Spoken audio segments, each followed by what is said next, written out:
Good morning, and welcome to Columbia University's Graduate School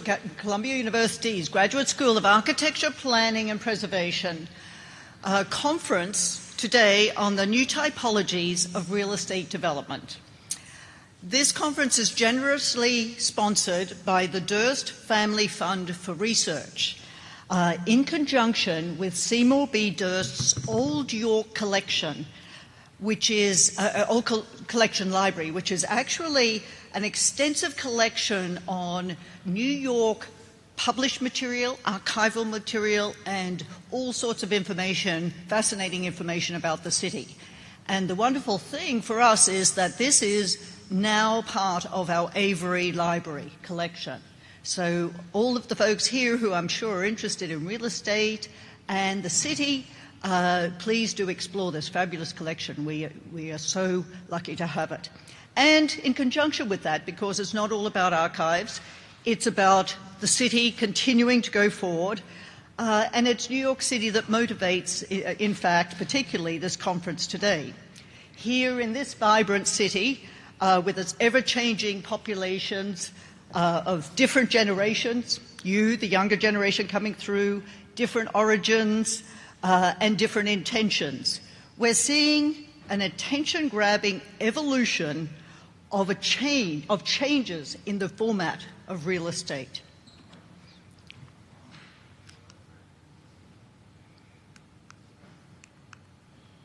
As my students know, I usually Anyone got a... there we go. Good. So as we are seeing, office space is being shared by small, temporary and entrepreneurial clients, tenants. Residential formats are providing smaller units and shared common spaces for a living environment. Buildings are being fabricated as modules with core components that allow for later additions or for changes of use. And we are seeing project funding, real estate funding, as being extended to a multitude of small equity contributors, rather than just being the domain of the rich and the institutional. So always a progressive city, straining to move forward with better ways of doing things. The concepts of the use of real estate, the delivery of real estate, and the ownership of real estate in New York City are profoundly being altered. Yes, we see the use of technology. It's pervasive in this evolution, but we want to just pause and think, is this the medium and not necessarily the full message? Because as you will see from our panelists today, they will be what is regularly driving their progressive formats and their offerings to us is something very human. They are undertaking the facilitation of the stimulative environment of co-workers. They're undertaking to provide democratic access to the real estate industry and investment. They are supplying affordable living conditions. They are really addressing these problems. And they are making possible the enjoyment of community in residential living rather than the often sad, solitary residential situation of large urban areas. So these panelists will each share their vision with us for creating the next big thing. Yes, technology, we love it, we embrace it, and it's exciting. But they will also be passionately working and telling us how they're going to make the world a better place. So the format of today's conference is going to be... Come on. There we go. The first part is going to be about the new workplaces, the formatting of new workplaces. The next one will be about raising the dollars for real estate. Then we will be looking at new forms of delivery and construction. And then finally, we'll go back home and think about how our format for residential living needs to be changed and is changing and is possible in its changes. So we will start now with the first session, and that is with James Sanders as the moderator. He will be looking at the new workplaces and guiding a group of panelists. James has been involved with our architecture and real estate program for quite a number of years. He is an architect, an author, and a filmmaker. So he has extended his basic architectural education to explore New York City more broadly in film, in books, in publications, even in a PBS series.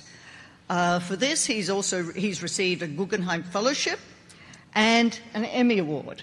We all like the thought of that. Hamilton he may not be, but he's still got an Emmy Award, so that's very good.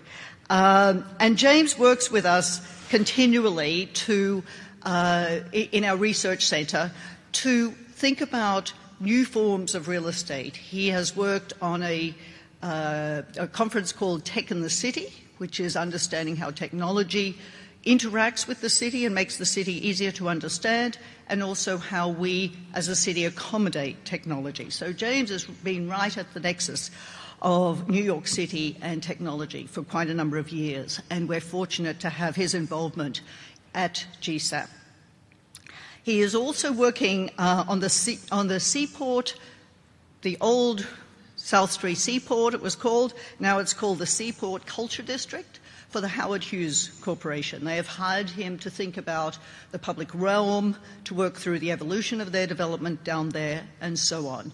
So James both works in New York and is a participant in developing the way in which New York's workplace and, in fact, public realm will evolve. So let's welcome the first group of panelists, moderated by James.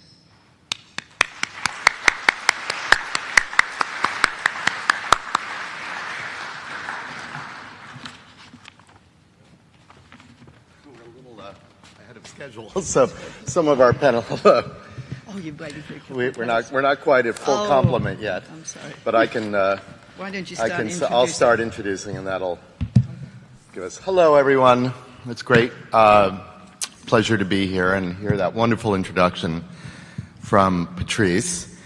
And it's an honor for me. I have a long history with this school. I went to Columbia College and the architecture school, and now I've been really privileged to work with first Dean Wigley and Vishaan Chakrabarty, former head of CURE, and now, of course, with Patrice and Dean Amal Andreas, to think about generally, very broadly, the way that tech is changing the city. And that runs in many different directions. We have those up. But certainly one of the ways it runs is toward the workplace and different ways we think about the workplace. And I've been fascinated. I myself sort of learned about 2 or 3 years ago, we did a conference here at CURE called Building the Digital City, Tech and the Transformation of New York. And in the process of doing that, we began a research effort working with Jesse Keenan and Andrew Lang, and thinking about all the different ways in which a new world was arising in New York and other cities.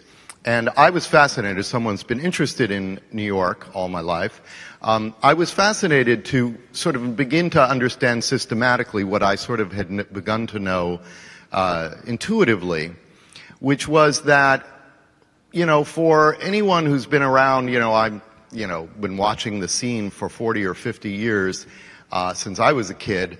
The world of technology was pretty much exclusively, or certainly higher advanced technology, was pretty much exclusively associated with, for lack of a better word, Silicon Valley and places like it, which is to say low density, suburban, auto-centric, environments, basically suburban research parks and office campuses, innovation campuses they were sometimes called, created the typology of which was sort of born in the late 1940s and early 1950s in what was then called the Santa Clara Valley, we now call Silicon Valley, and then really essentially replicated around the world. I was interested to discover that the actual model of all that had nothing to do with California, but it had actually emerged in New York. It had emerged in a place called Murray Hill, New Jersey, when Bell Labs had innovated it in the 1940s. But starting in the 50s and starting certainly by the 60s, the world of cutting-edge technology had become a suburban world. And there were lots of good reasons for that. Stanford, one of them was the fact that Stanford University had made such a push to make itself the welcome in entrepreneurs and innovators of all kinds and make itself the kind of center of that conversation. But also, there were real reasons why suburban environments were suited for making new computers. Computers required clean rooms and all sorts of facilities. You were making new, incredibly special objects, basically. It was not in its way unlike the Apollo project or anything like that, where you're just making these astonishing pieces of hardware. Hard to do in, let's say, older industrial buildings in older cities. Easier to do in these new environments. But remarkably, since roughly 2001, the world of tech innovation has dramatically moved away from those environments and toward urban environments. And I was fascinated by that. And I don't have all my slides to present to you, but one of the things that was just most dramatic in that was the rise of these new kinds of spaces. I'd heard about them. I'd heard about places like General Assembly, which I kept getting confused with the United Nations when I first heard about it. It was not. WeWork, these new places that were called co-working spaces. Sometimes they were called collaborative spaces. Sometimes they were called incubator spaces, accelerator spaces, all kinds of names. But I was fascinated to begin to learn about them and get to meet the people who'd created them. And I really became convinced that there was a kind of a new thing going on in the way people worked, and that was a big part of the study that we did in 2013 and that we've continued to do ever since. So we're gonna make that the focus of our conversation today. We actually have 3 panelists, although we seem to be waiting for 2 of them. So before I actually introduce them, I'm hoping they're on their way. I'm pretty sure Scott will get here, and Nikhil. But I thought I would start by doing a little slideshow, just a few slides, and talk about, frame the conversation a little bit in terms of the changes that have gone on. And I've started here with 2 slides. Some of you may know I've written a book called Celluloid Skyline, which is about New York and the movies. And in it, I looked at all kinds of spaces and typologies. One of the places that fascinated me the most were all the films made about the classic post-war New York office. And it turned out that it was enormously, even though one might think, oh, it's pretty boring, offices, who cares about that? It turned out to be enormously fertile as a place for filmmakers to think about. And in particular, I wanted to show these 2 slides. The left slide is from the movie The Apartment. These are both great movies, by the way. The movie The Apartment, Billy Wilder directed, that's Jack Lemmon, and it was made in 1960. And on the right side, I just want to make sure, take a look to make sure Greg, can you see if keep an eye out for our... Nikhil is here, great. Okay, we're building up the strength. So we'll get him out. We're getting them for you, Jack. Okay, good. So that's The Apartment on the left. And on the right is the film Working Girl. You may remember that. From 1985, directed by Mike Nichols. And that is Sigourney Weaver as the boss, and it's Melanie Griffith as Tess, the working girl of the title. And that was made in 1985, as I said. So, interesting point I want to make is these films were made 25 years apart, a quarter century. They're both set in Lower Manhattan in what we would call a Class A modern office building with a floor plate of about 40,000 square feet.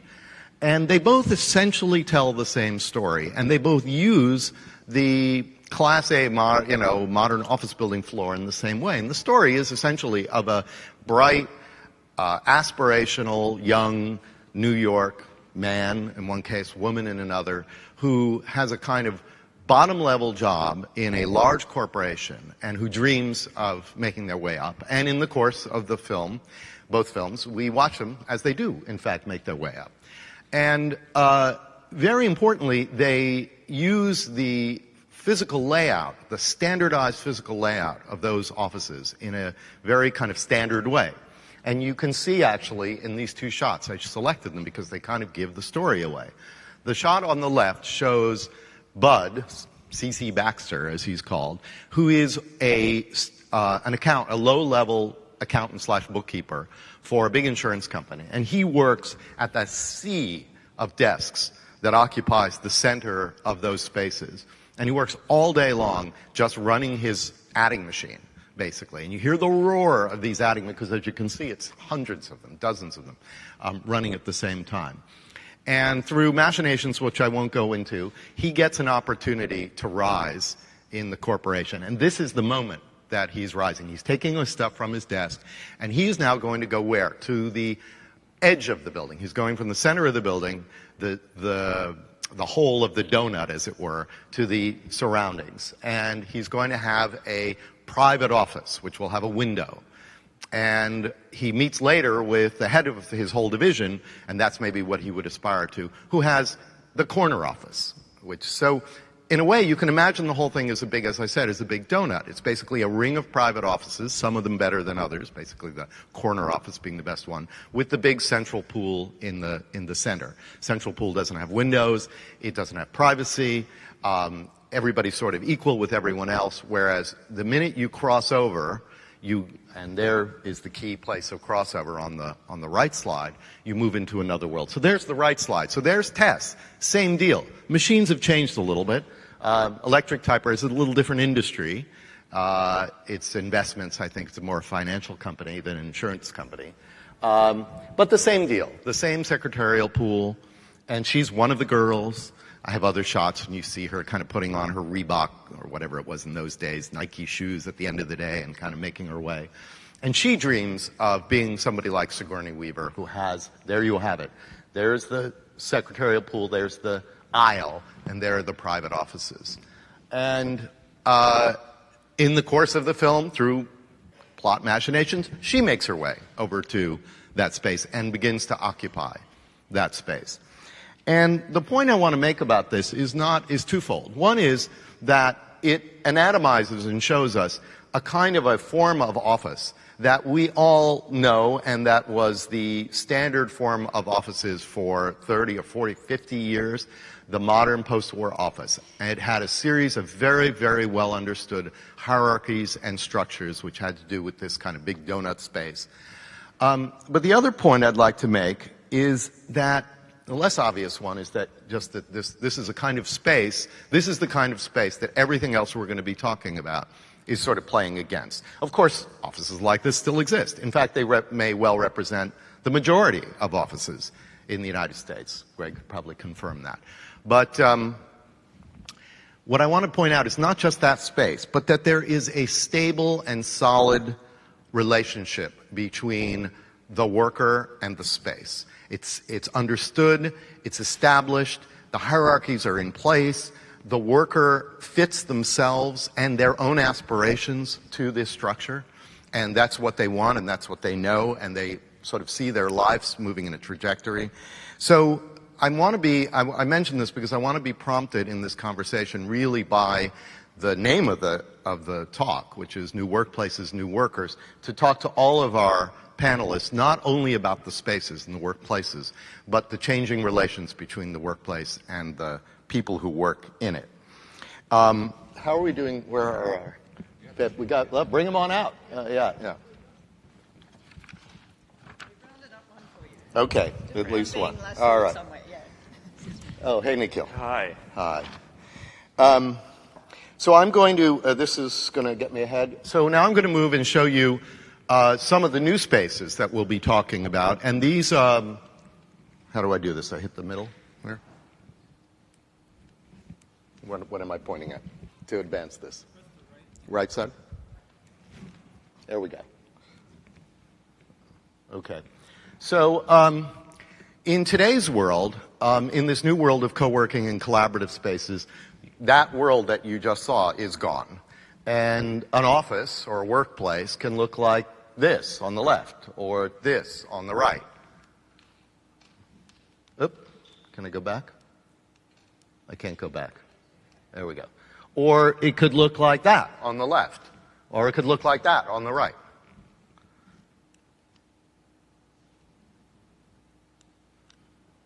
Or it could look like that on the left and that on the right. And that's my favorite. And I'll leave that one up for our conversations. Obviously, it's a different look to it. There's a different style, a lot of color, a lot of fun. But I actually don't want to really focus on the style of these offices. I want to talk about the kinds of different ways they represent that people work in workplaces and what the understanding of the workplace is.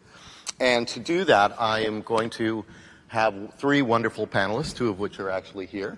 And so I think I'll just briefly introduce them. I can't really think of three people who would be better suited to talk about this than the three folks that are going to be joining us. We have Greg Lindsay in the center here.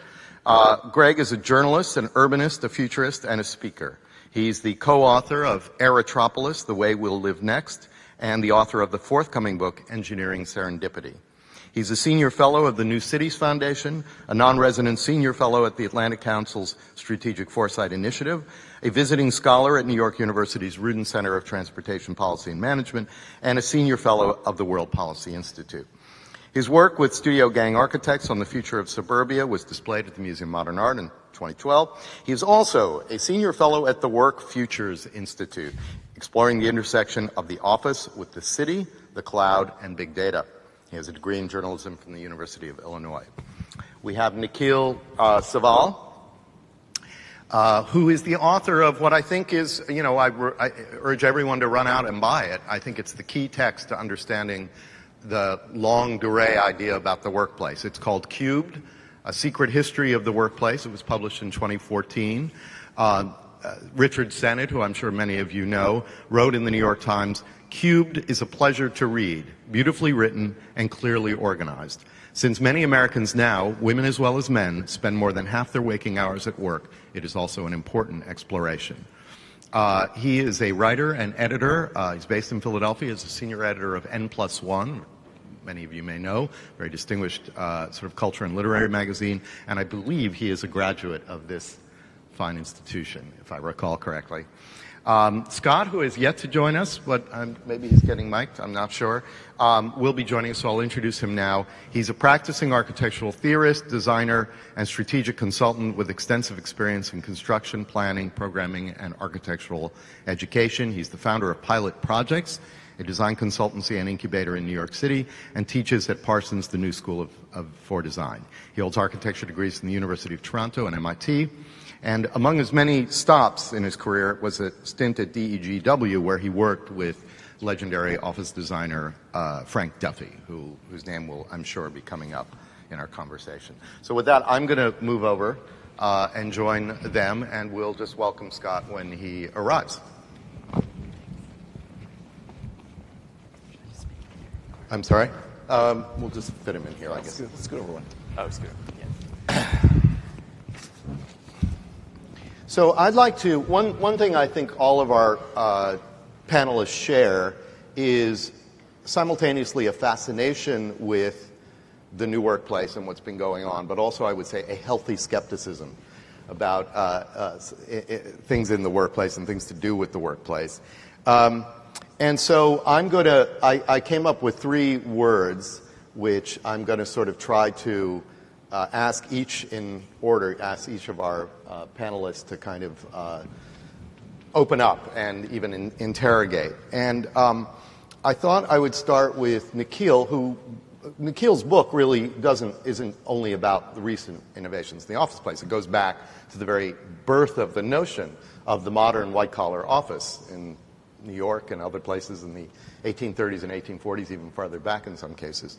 So the thing I'm going to ask you to open up is the idea of technology, because it's very easy to look at these kinds of spaces and say they're driven by the transformative qualities of technology in the last 15 years. But you point out in your book that a lot of these innovations were in the works and were being thought about even before that. And I wondered if you could just give us a little run-up in very broad strokes of how did we get from the apartment and working girl to this new world that we're in now.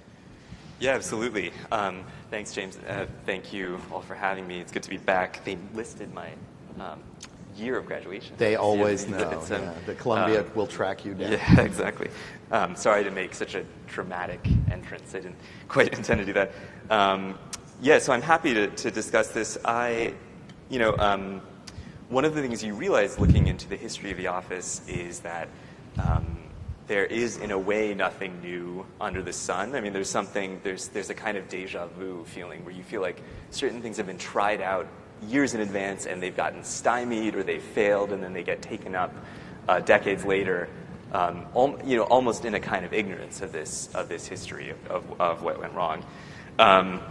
So if you think about, just actually to take the two films that we started with, The Apartment and Working Girl, one from 1960 and one from the 1980s, there's a sea change just in that span of decades in what is considered possible in the history of the office. And it's also a time of great political changes. And I think those two things, the technological changes and the political changes, are intertwined. So The Apartment, James, I think you mentioned, is in a way a kind of parable or joke about upward mobility in the office. The main character, C.C. Baxter, moves up to various higher status offices, but not through his own merit, just through arranging trysts for other people in an apartment off-site. And he keeps moving up, but he's not actually good at his job. So it's this joke about the office and how it's actually not representative of people's real abilities. It's just in fact, people make their way by playing the game longest and hardest. And a lot of people actually recognize this about the structure of the office, that it was not actually organized around how work should be done. It was organized around status. It was organized around who was good at office politics, et cetera. And so people tried to, with the rise of new computing technologies, people began to imagine an office space that was slightly more mobile, slightly more liberated.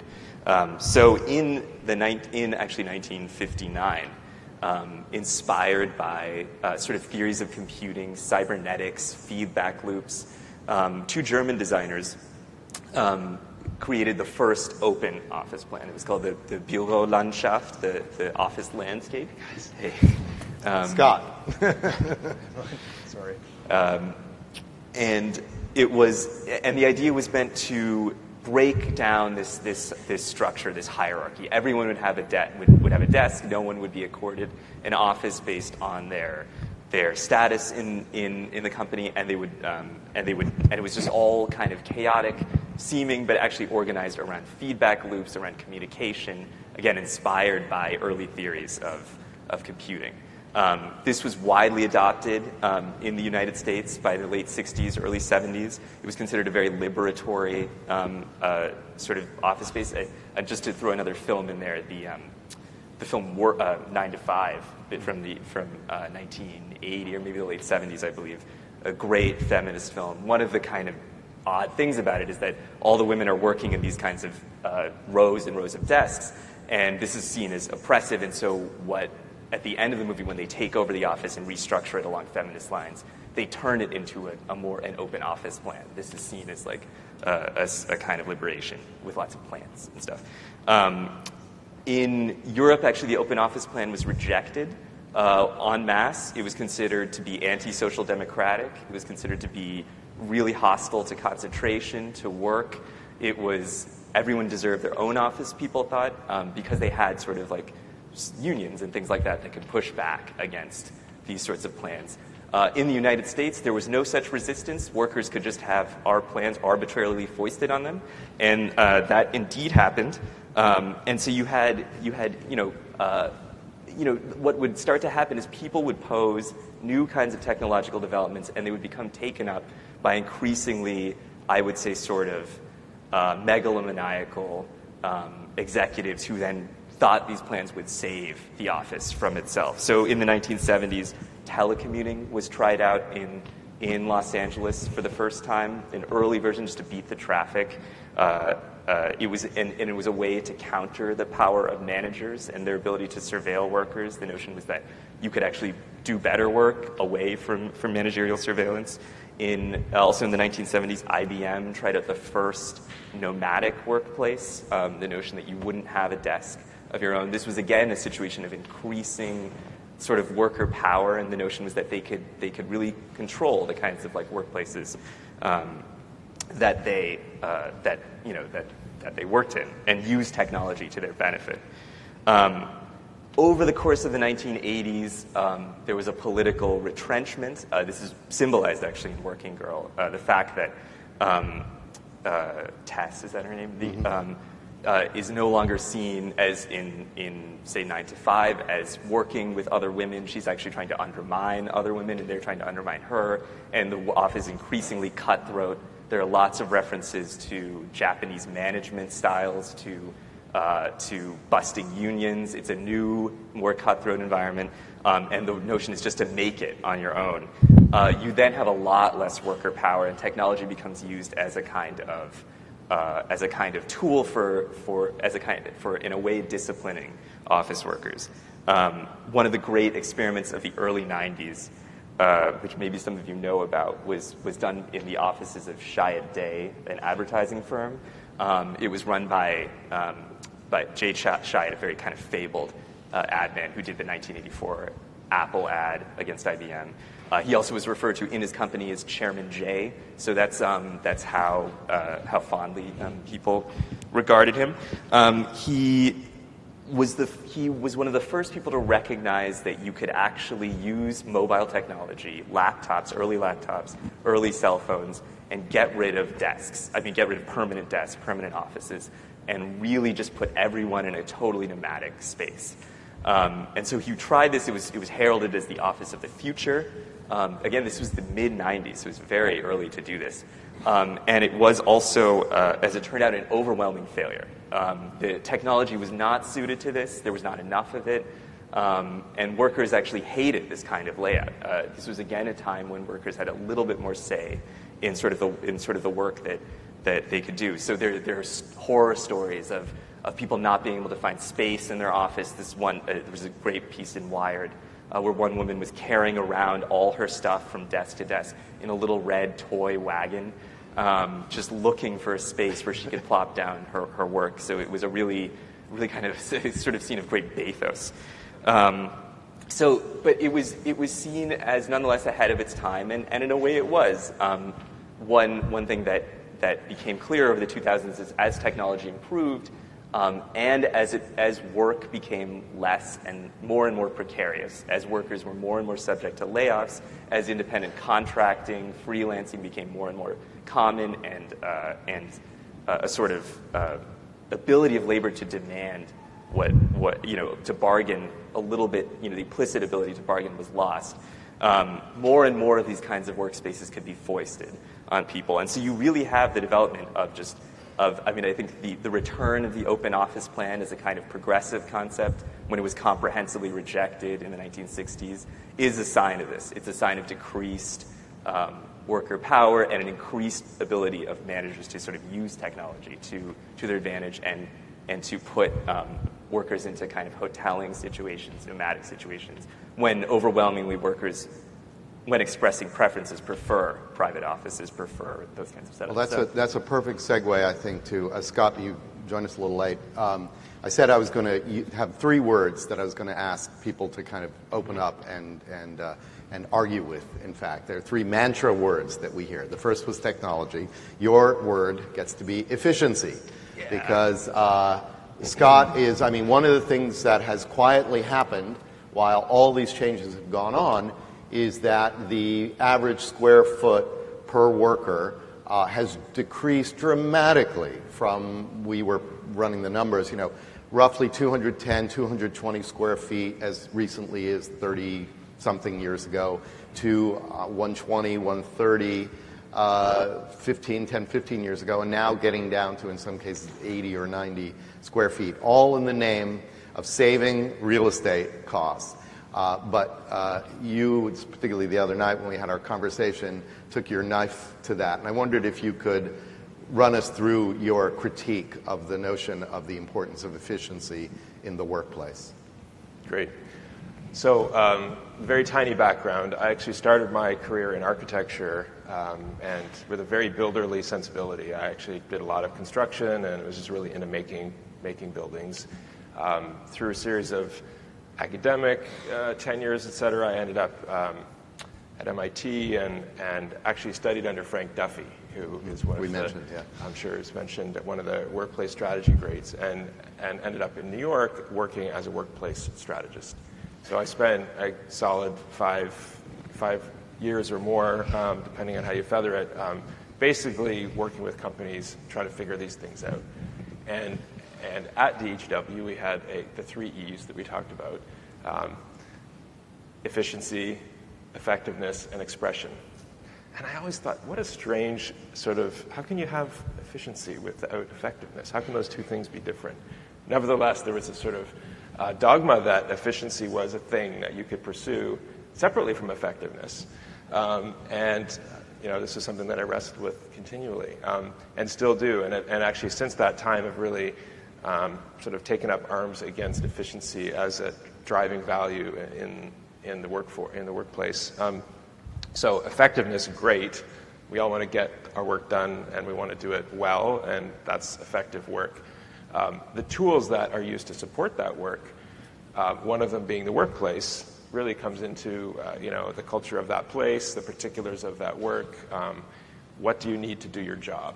And so maybe efficiency certainly plays a role in that. But at the end of the day, what you're trying to do is have people do work well, produce value, and ideally have a happy and content workforce while doing it. So along the way, I was looking at the question of tools because I thought maybe there's a helpful analogy to look at tools, and I'm going to go back to my construction days, think about how builders used tools, thought about tools, invested in tools. I guess a little aside that's probably been mentioned is the cost of real estate has been really the driving factor in this whole conversation. So, we can look at the workplace strategy history, and it's great to talk about these different philosophies that have been layered on top of each other and counterposed to each other. But what I found, I will just say, in both my practice and my research, was driving this in the United States was simply reducing real estate costs. That was the sole driver of open workplace. There was a lot of storytelling and strategy layers added to that, but at the end of the day, it was a CFO decision that was delegated to a facilities manager who had a mandate. That mandate was to cut the real estate costs by 20, 30, 40%, depending on the company. Most of those facilities managers had caught wind of this new trend in open workplace at a conference, and they had come back to their CFO saying, hey, if we do this, we can save, $5, $10, $20 million a year with our portfolio by making it more efficient. And efficiency meant studying the number of bodies in seats, calculating what that ratio was, the occupancy ratio, which in an average workplace in the United States is about 35% at any one given time. So during business hours. During business hours. So if you go into the average office, and it's actually remarkably consistent across different industries, you're going to find that 1/3 of the seats are filled. That's assigned seats. And the other 2/3 are not. And the reasons for that are kind of obvious. Like people are getting coffee, people are in meetings, people are on vacation, people are traveling, etc. So the idea of efficiency in this case was, can we shrink the real estate to match that seating ratio? And the only way to do that is to put mobility into the equation, because if everyone has an assigned seat, then when they're up, no one can use their seat. But if no one has an assigned seat, then a seat free means a seat someone else can take. And that promised efficiency gains in real estate, in the order of 50% roughly. So from the 220 square foot number down to, as low as 80 square feet per person if you went to like trading desk style, more often around 120 square feet. No one in that conversation was really asking the question, what do these very expensive workers need to do their job? So I started doing like the basic math that, strangely, very few people in the industry were doing, which is, what are your operating costs? What are you spending on your staff? What are you spending on the tools that support your staff? Turns out there's a great researcher who had done this extremely thoroughly named Michael Brill, based out of a group called Bosty, and it was in the mid to late 80s. But he was widely rejected because his findings did not jive with the trends. In fact, what they said was, most workers that are in any kind of knowledge work need private space. They need private space to do their job. They need it for approximately 2 to 4 hours out of their day, depending on the type of job they do. And their productivity and therefore effectiveness is dependent on having concentration, dedicated concentration, and at-will concentration. In other words, not simply just a meeting room that you can take a laptop into, but actually a space that they can close the door, call their own, and really work in a concentrated fashion. So that work got buried because it was not popular. So I resurrected it, looked at those ratios. What do you think the average percentage spent on real estate is for an American business out of their total operating costs? It's about 8%, okay? 82% roughly on staff, salaries, benefits, etc., and somewhere in the neighborhood of 10% on technology, and of course that number is changing quite a bit. But I keep studying that number. I keep coming back. I keep talking to friends who have started businesses. Everything from WeWork, one person in a little co-working space, to 5-person, 10, 50, 100-person firms. The number is very consistent, and actually it often goes down below 8%. So here's the question. You've got 20 or 30 or 50 people showing up for work every day. You're paying them $100,000 to be there, maybe more on average, with benefits. You expect at least 50 to 100% return on that investment if you're running a profitable business. If you're someone like Google, you expect about a tenfold return on that investment. So what do I need to do to support that very expensive person who's coming in to do their work?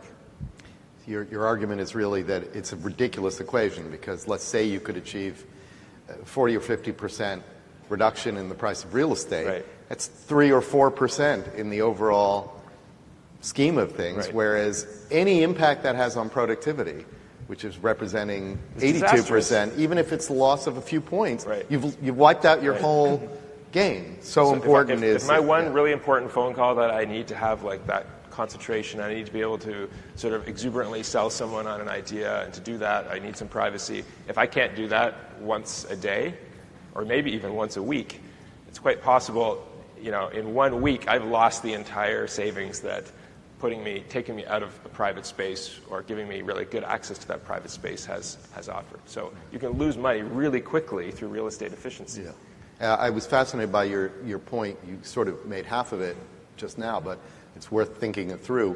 Why is this the case? And you pointed out that real estate decisions go by facility manager to CFO, and human resource decisions go directly to the CEO. That's right. Do you want to just talk about that for one more second, or is that, No, I is do, that actually. Kind of, I think that's maybe one of the fundamental problems here, and I think for the real estate industry, being able to sell space as a tool to the CEO is one of the greatest potentials here.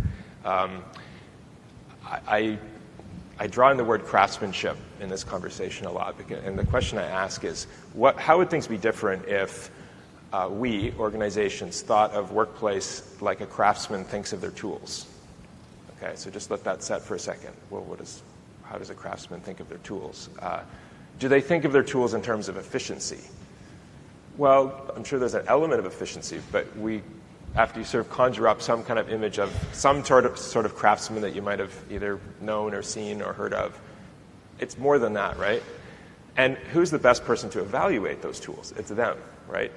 So the same person that's managing your human resources and hopefully doing that well, managing them like at the highest level of getting the most out of your people, needs to be the same one who's thinking about the tools and having that conversation deeply with the people who are actually doing the work.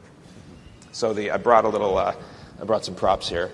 Let's say we're hiring a carpenter. We're going to pay them $50 an hour to build something for us. We've got a job site manager, and the job site manager shows up and says, "Okay, guys, we've got hammers for everyone. Went to the dollar store today, $1.99. An incredibly efficient hammer. It's unbelievable that we could buy this for $1.99. So this is great for our business. We're going to save a lot of money here. So get out there and do your work, everyone. Go for it." Is that the way anyone would work when you're paying someone who has a craft, who has a very complex set of skills? First of all, are you going to impose it on them? Secondly, are you going to nickel and dime on what the cost of that hammer is? Of course, the answer is no on both counts. So maybe you're thinking of it the other way around and you're saying, the very best hammer that is made today, studied for ergonomics. This one happens to be, the metal is split into two so that it reduces the shock on your arm. It's streamlined, it's balanced, it's about $50. So why stop there? $50 an hour. I mean, I should be looking for the very best hammer for this crew so that they can do their work. There's another layer to it, though. What about the history? What about maybe as the carpenter, I've got a hammer that I've been using for the last 30 years, and I just love this hammer. It was given to me by my grandfather. It's got a story to it. I carry it with pride. I'm all about this hammer. And there's a conversation there. So those are some ways we can think about tools. We've got to think about workplace as a tool and really delve into it in that respect. Ask the people who know. Have those difficult conversations, and actually often they're very fun conversations when people get started on them, and think about value as part of a holistic system. Thank you. So Greg, now your turn. Yeah. And your mantra word, I want you to, which you're going to love, your favorite word, innovation. Oh, great. Certainly a word that we hear and has been one of the driving ideas behind these new ideas, both the notion of creating an office which promotes innovation and the notion of innovation in the office as a kind of almost a good unto itself, that it's cool if it's different and so forth. But why don't you unpack that a little for us? I think you've thought about this as much as anyone, and you also, I think, have what might be called a healthy skepticism about the notion of innovation. Well, there's many threads to start from here, building off of these two. I mean, one of which, I guess, to go back a little bit to sort of Nikhil's history of this is that while, and to your earlier remarks about Bell Labs is that, while we're building the replicable, Mad Men era open office, which was followed by the cubicle, which of course began as a great experiment to create a configurable, controlled by the worker space that, they immediately did what Robert Probst, the creator of the Action Office 2, told them not to do, which was to put the walls at 90-degree angles to maximize space for efficiency. So that huge, that misguided thread.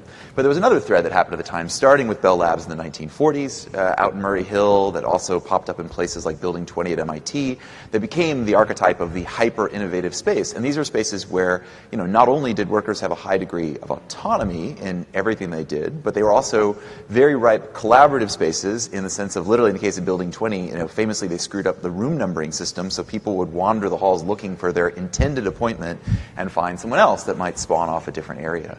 And Bell Labs, of course, was famous for, it pioneered, or at least popularized the notion of taking people from different disciplines, related disciplines, and related functions. You had theoreticians and metallurgists in the same room, the same spaces, forcing them to work together. So you had different types of collaboration in different spaces. And Bell Labs is famous for, John Gertner covered this in his book, in The Idea Factory, looking at how basically the workers would have, these interesting sort of configurations of spaces. They would have to then walk to their offices on the other side of the campus and pass through cafeteria. There was an orchestration of, an informal orchestration of activities through it so that people would meet in various patterns. Because, of course, this is the whole thing, is that, the office as designed, if I understand, I read Nikhil's book, it was a couple years ago when it came out, but, the office was designed really as a true factory for paperwork, right? It was designed to replicate the actual management of industrial processes. And now we ask the office today, any workspace, to be an idea machine, and basically an innovative engine where we can then create ideas or iterate ideas forward. And innovation in the sense of take this idea, make it 2% better. Well, we can struggle in the case of the office. But what happens when you actually want to invent something that you don't even know what it is you want to invent, and you don't know who it is who can help you? 20 years ago, there's a famous saying, the then CEO of Hewlett-Packard, which was one of the early paragons of this, right? Management by walking around, where the founders of Hewlett-Packard basically just simply had informal contacts with their workers. 20 years ago, the CEO lamented at the time, if only HP knew what HP knows. I think the finished half of that was we'd be 3 times more productive. And the argument is that within that formal arrangement of workspace and workers and organization was, all sorts of buried, tacit, latent knowledge that they had absolutely no way of unlocking. And this has become the challenge of all these, corporations or anybody who wants to specialize in innovation. And with regard to the workspace, the thread that's emerged more recently, you're showing off all these cool spaces, in addition to, say Google, which in a very interesting riff, by the way, has inherited the space where Chiat Day executed his Maoist strategy in the Binocular building in LA. And Google is moving into its LA campus a giant hangar, literally the hangar where Howard Hughes built the Spruce Goose, because they are taking another body of interesting research, Thomas J. Allen's work at MIT in the 1970s about communication patterns and proximity, and they're going to take it to the extreme. They're going to build the largest horizontal floor plate they possibly can, where they can then configure the array of desks inside of it, hoping to actually sort of maneuver in real time to keep up with how the actual sort of evolution of teams is going. So they've decided, and Facebook did this too with their Gary campus, that the ideal office is a giant box. And this to me is interesting because, and I've had this discussion with Gary, is that Zuckerberg knew exactly what he wanted. He did not turn to Frank Gehry to help him create an innovative workspace. He told Gary to build a big box that looked a lot like Gary's own studio, which I think is really interesting and maybe galling for some architects. But going back to sort of the discussions about autonomy and innovation, in the last 15 years, there's also been the rise of co-working, which is the notion of working in a space with peers who are not your colleagues. You're not getting paychecks from the same organization necessarily. And this is really interesting because it seems to have some of the actual functions of autonomy that Scott was describing. That Michael Bro research was new to me in the sense of, and I had this conversation with Susan Cain, who famously wrote the book Quiet about introverts and is now actively designing office furniture with Steelcase, is that when I called her in 2012 to ask her about her thoughts on co-working, I called her expecting her to trash it for all the reasons we would expect, exactly all the problems with the open plan office and its noise and its distractions. And actually Cain, when I described it to her, she'd never heard of it, she actually said, oh, that's great, I wrote my entire book sitting in cafes. Because of the functions of that. It wasn't about the actual layout of the space. I mean, it was to some extent she felt comfortable at these tables, but it was all about the affordances and social norms.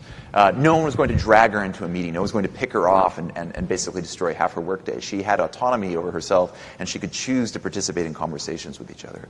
And that's why we've seen the sort of rise of these co-working spaces as these sort of collaborative, coral reefs, as Stephen Johnson uses in his book as a metaphor and others, where you can basically see, a mix of large firms and small firms and individuals and all these things. And, if you basically, in WeWork's parlance, if you put out enough, free beer at 5 o'clock, they will be drawn like moths to flame to it. And, that's where we'll see the collaboration. Or coffee, coffee locations are still sort of the endless sort of things of this.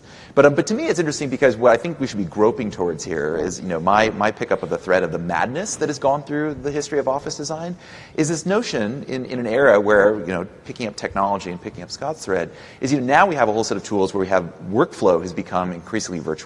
I mean, Slack is the hottest darling in Silicon Valley, where you have a hyper-formal virtual workflow chain where all of your conversations are public and all of your coworkers are there, which means that technically you should be free to work wherever you want, an actual physical meet space. And so to me it's interesting, and I've seen a couple companies start picking up on this and others, which is why do you have a single workspace at all? As Scott pointed out, if it's empty 2/3 of the time, why are you going to the same building with the same people every single day? Why don't we start creating these sort of palettes of workplaces where you simply go depending on the kind of people you want to work with and the kind of mood that you actually want to have. So if you want to sit there and basically schmooze with people all afternoon because that's the mood you're in and that's sort of the function you're seeking for ideas, you could do that. Maybe with colleagues from other firms, maybe with your own colleagues. The office furniture Hayworth, for example, is currently looking into corporate-to-corporate co-working, looking at how firms could work together. Or you could just simply go to a space that's like study hall, where you can all sit there and be focused, and no one's going to drag you into a meeting together. So we're like on the cusp potentially here of this new form. And to Nikhil's point, I mean, every impulse of new office design is ultimately romantic and somewhat utopian.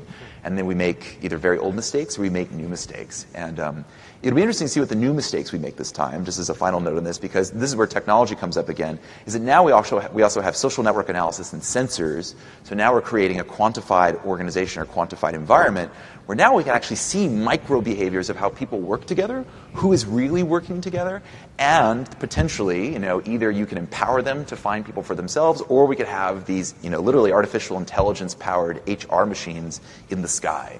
And if you think that's not what Microsoft and LinkedIn are probably thinking now that, LinkedIn's going to be combined with SharePoint and all the other office tools we know and despise, this is what we can start to look forward to, right? And if done right, it could be amazing. You could basically find people you didn't know who you were looking for, who the classic conundrum of, yes, this person working down the hall from me who I haven't spoken to in the 3 years that I've been here, of course, has been working on the same parallel project the entire time. It's just that no one knew about it. Maybe you might find them. Maybe you might discover these things, which is why the frontier of this, which you might find interesting, is the notion of Tinder for work, which is how do I simply find people who are around me who I might profitably hook up with for business purposes in this particular case.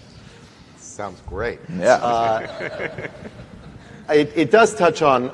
I'm preparing a paper. I actually did a version of it for the Digital City Conference, and I'm now, for our new magazine, getting ready to think about it in a broader way. And basically, it comes out of my sort of thinking about these spaces, which was not only, a couple of things. I mean, not only were they really interesting to me in and of themselves, where they were located, which was often in the, almost always, in fact, in the older pre-World War II commercial areas of New York, Midtown South.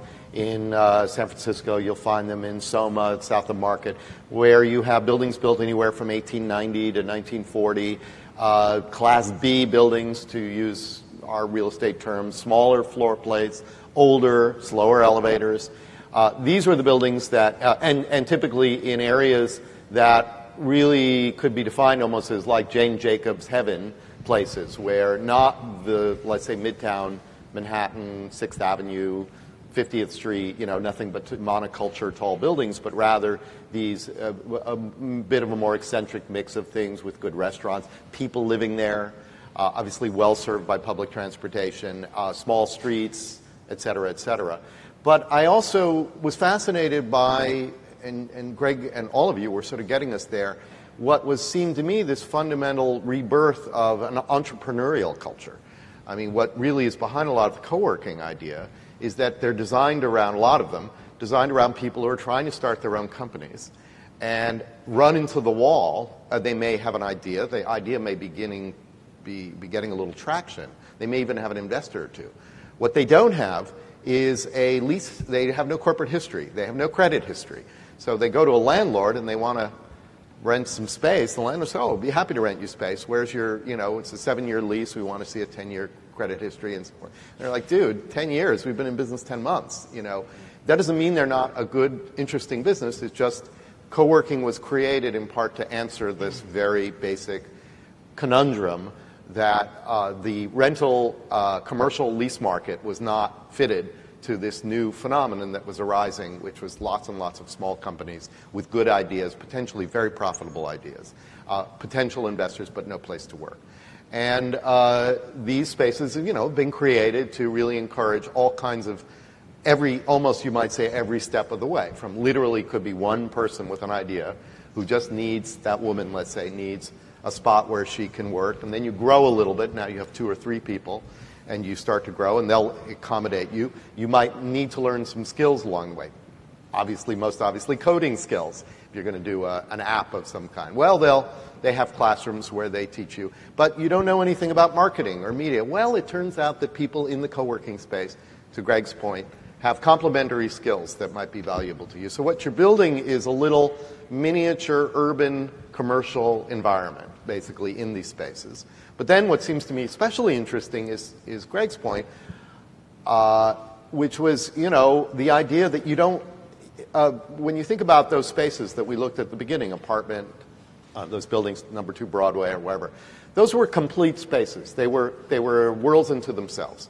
You went in the morning, you spent the whole day there. They usually had a cafeteria, so you didn't have to go outside. And then you went home, and that was it. That was your day. You didn't go to other people's offices, by and large. Other people didn't come to see you, by and large. You often, as I said, didn't take lunch there. So you might consider them full in of themselves. What was striking to me about these new spaces, not only that they're located in these urban environments, but that they're treated not as almost womb-like vessels, but as perches. They give you a little spot, a little perch, that then allows you to move out into the city as a whole. And you'll find a lot of what you're looking for in the city, in other people's offices. But I was fascinated. In all those Jane Jacobs-y things, like the little area park or the cafe or whatever, the bar, the lounge, the Starbucks, whatever. And I made the joke that, who knew that the model of the modern-day 21st century technology worker was Ernest Hemingway, sitting in La Closerie de Lila in 1923, writing The Sun Also Rises. It certainly wasn't the quietest place he could find. In fact, the obvious point is it wasn't the quietest place. He liked the noise. He liked the buzz. He liked all of that. But it was for him the perfect place, as it has turned out to be, for many new workers. And part of it was that, what was his office? Well, a notebook was his office. He was writing his book. That's all he needed, that and what he had in his head. And of course, we're back there now with the idea. Not a lot of collaboration. Not a lot of collaboration, yes. But I wondered if, it came up in our conversation with Nikhil, that part of this is to do with the changing workspace, but part of it is to do with changing notions of the kinds of companies we work for, what kinds of changing fluid relations there are between companies and people and space. And I wondered if we could talk a little bit about that, sort of broaden it out a little bit in whatever order anybody wants to do. You want to go first? So one of the first questions I think we need to ask is, what is an organization anyway? So basic terms, organization. An organization is a group of people working together for a common purpose. That's a pretty stripped down definition. So the working together is part of what an organization is. So I think if we're talking about space for organizations, which is very different than an Ernest Hemingway model, he was not part of an organization. At least that was not where his work came from. So having people work together is why we have office space, right? That's the reason we have it, so that we can have people working together. Now, should they be working together for 9 hours a day straight? Probably not. But certainly the value of having people together and having a sense of choreography in the shaping of that organization is critical. So I think that's a really important place to start. And the other is just recognizing, and I probably came down hard on this sort of open space, it is about creating the right choices and sort of texture of space. And I think the Jane Jacobs model is a perfect analogy for that. So, but in her model, there are degrees of ownership over urban space. One of the critical tenets of Jane Jacobs is that there are these degrees of public and private, and that we negotiate between levels of public and private. The street, from the street, the sidewalk, the storefront, the neighborhood bar, the apartment. These are gradations of ownership that people have. So finding a way to engender that in their workplace, I think, is really critical, that people do have a sense of place and a level of ownership over that space. And through that ownership, some decision-making that goes with it. Okay, sure. Another name that we should be discussing here, I think, is Ronald Coase, who wrote The Nature of the Firm in 1937, which is still, shockingly, 75 years later, the best essay on why organizations, why firms exist, and at what size, and so therefore why, what kind of office space will they occupy. So Coase's whole theory is that, the theory of transaction costs. Why don't we just simply see free market nation everywhere, free agent nation everywhere? And the answer is that when transaction costs, when it takes effort and work to find someone to do work for you, to negotiate what work they will do and what price and what terms, and then watch them do it, make sure it gets done. When those prices are high, you see large vertically integrated firms, and you see, Bell Labs, and you see, Aerocerin designing your office campuses. But when those firms fall, which they have been, because communication costs have fallen in the era of the internet, you basically see disaggregation. And so in theory, we'd have heat death of the work universe, and it would go to free agent nation, and we would all be in cafes. And in fact, there's apparently now a startup called Spacious that is trying to basically turn off-hour restaurants back into offices. So there you go. But in theory, we're going to see there'll be some sort of reaggregation, right? We'll hit a maximum point, and then we'll start to rebound. And that, to me, is what's been interesting in the work I've been following recently with, let's say WeWork, which, of course, is valued more than SL Green and more than most real estate firms, is that, that level of microaggregation allows all of these tiny firms, small businesses and not just startups, to basically, inhabit space much more easily, to literally find customers, clients, potential freelancers around them. There's some very good work done by a researcher named Steve King, who's looked at the fact that, there's an off-cited statistic that by 2020, 40% of the workers for large corporations will nominally be contractors, independents, temps, which Nikhil can get into the social relations a lot better than I can about this. But, he was arguing that some firms are already seeing like 40 to 50% now, and because they don't even know, because it's done by department level, so you have, these corporations are hollowing themselves out, and they're not even certain why. So it's interesting to see this, this micro aggregation, right? You're seeing all of these tiny firms, small businesses nest inside of places like WeWork, which is, of course, changing office space. And to me, it's interesting because going back to James's notion of the city is that, yes, is that we're seeing the decline of the suburban office campus, a return where amenities are becoming more urban and smaller firms and urban campuses. But now we're seeing, developers are catching on to this, and it'll be interesting to see how this form develops. So a couple of projects, one here in New York a couple of years ago where a developer, I forget who, was taking a Class B office building at like Broadway and 40th. They were trying to renovate it to Class A, and their first tenant they signed was Techstars, which is a big tech incubator, which they were using as the magnet to draw, these startups like moths to flame there. Another example of this is the 5M project, which is in South of Market in San Francisco, Forest City, of course.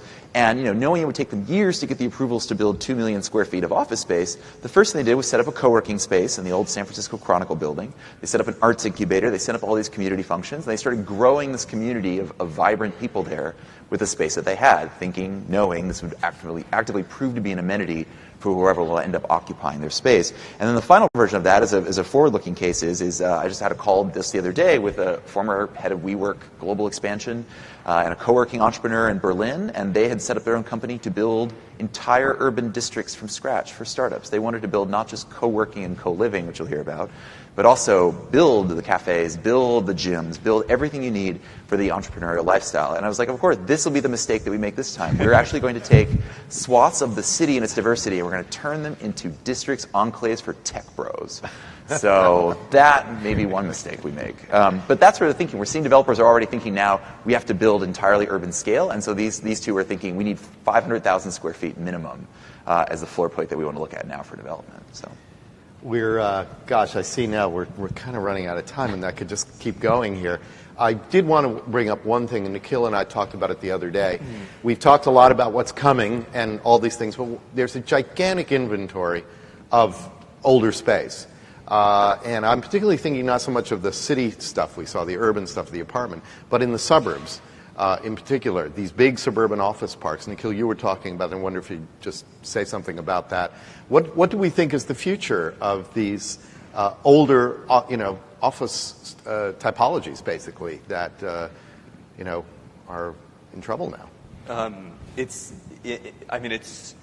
My inclination is in a way to say that they're doomed. I mean, it's sort of you have a, by every measure, whether it's sustainability, or urban design, sprawl, of course, and then also just preferences, the preferences of people who work. These sort of like giant corporate campuses are with of course the kind of signal exceptions like the tech companies like Google and Facebook, etc. Which are glaring, which are big exceptions, but nonetheless, they are, that's not every sort of firm can emulate that. This sort of experiment is not. These sort of offices are just emptying out. Everyone can see it if you drive through New Jersey, around Northern Virginia. It's just empty boxes. in a way, we have to think as a society what to sort of do with them. I mean, I have sort of like anarcho-socialists. You know, like the Joel Garreau thought about this 20 years ago, that artists would take over big box stores and turn them into art enclaves and eventually gentrify, you know, strip malls, which is amazing to think about. Right, which is it's a dystopia. That sounds pretty good. Go ahead. Oh, but just to, you know, just one instance of this actually that I can think of is you mentioned. Craig, you mentioned sort of business to corporation co-working. I mean, there's an experiment, it's quite an old one actually at this point, in Grand Rapids, Michigan, where Steelcase kind of spearheaded a movement of a bunch of companies that all have giant suburban offices, but they recognize that to attract younger workers, to, you know, and then also with Grand Rapids actually kind of growing as a city, they should build a kind of co-working space where they all set up various teams that are occupying the same building. It's called Grid 70, and it's interesting because I visited there recently. I visited there early on and then again. And the first time they were very excited about it, and it was, you know, they were collaborating a lot and having lots of events. And then actually recently they started to recognize that they were, I guess the term is siloing. They were just, you know, they were all working by themselves and falling into familiar patterns of work where they weren't in fact using the space to its degree. So in a way it takes like a lot of, you can't just build the space and have people just kind of go there and expect that they're going to work it out. They actually have to, it takes a kind of effort to do it. But, you mentioned, the New Jersey thing. So, so two things of that. So one, literally, I was going to mention this to you afterwards. I literally had a call yesterday with John Melner, who'd been the Steelcase exec, to test that. So I actually talked to one of the executives who created Grid 70, and we did an elaborate postmortem why it failed, because he's no longer at Steelcase. And the two things that came out of it that tied directly, I think, to Scott's discussion about HR and FM is, and why, as an amateur, I'm convinced that HR and FM have to be transformed if any of this is ever going to really and truly change is that the reason he was saying the space failed, partly it was spatially designed, multiple organizations on multiple floors, no one really interacted. But also the woman who was in charge of basically making sure that these organizations interacted, the community manager, which is a vital function in co-working, she got reassigned to manage the parking lot and the space, and she just became a real estate, a building manager, essentially. And I think the most transformative thing, potentially, that's come out of co-working is the role of the notion of a person whose job it is to sit there and watch people and understand who is working together, who isn't, who might be, how they're using the space, how you could actually make the space less painful for them to use. And really, this is the role of what FM should be, and ideally the role of HR should be is, understanding who is working together and how they could actually help them do this versus just shuffling paperwork around and doing, the vital legal functions they do too. You know who does this really well? Google. They have an incredible team. I've worked Google, with, you said. Yeah, Google on several projects. Their view of space is completely revolutionary. They believe in it. They invest in it with people, with money, with furniture, every aspect of their real estate. They are investing in it, and they're constantly studying it, managing it, listening to people. They're doing their own workshops regularly. What's working, what's not working, what can we do better, how can we serve you? Their facilities team are considered strategic partners in the business, and they are asking the workforce daily, how can we serve you better? And my last word on this would be, that's the only way forward, is for facilities to be seen as a tool that is important, valuable, proportionally inexpensive, even though it is expensive on its own terms, and critical to getting work done as an organization. It's a great place, I think, for us to. We only have a few minutes, but maybe we could take one or two questions from the audience. Does anyone have a question? I see someone there. Yeah.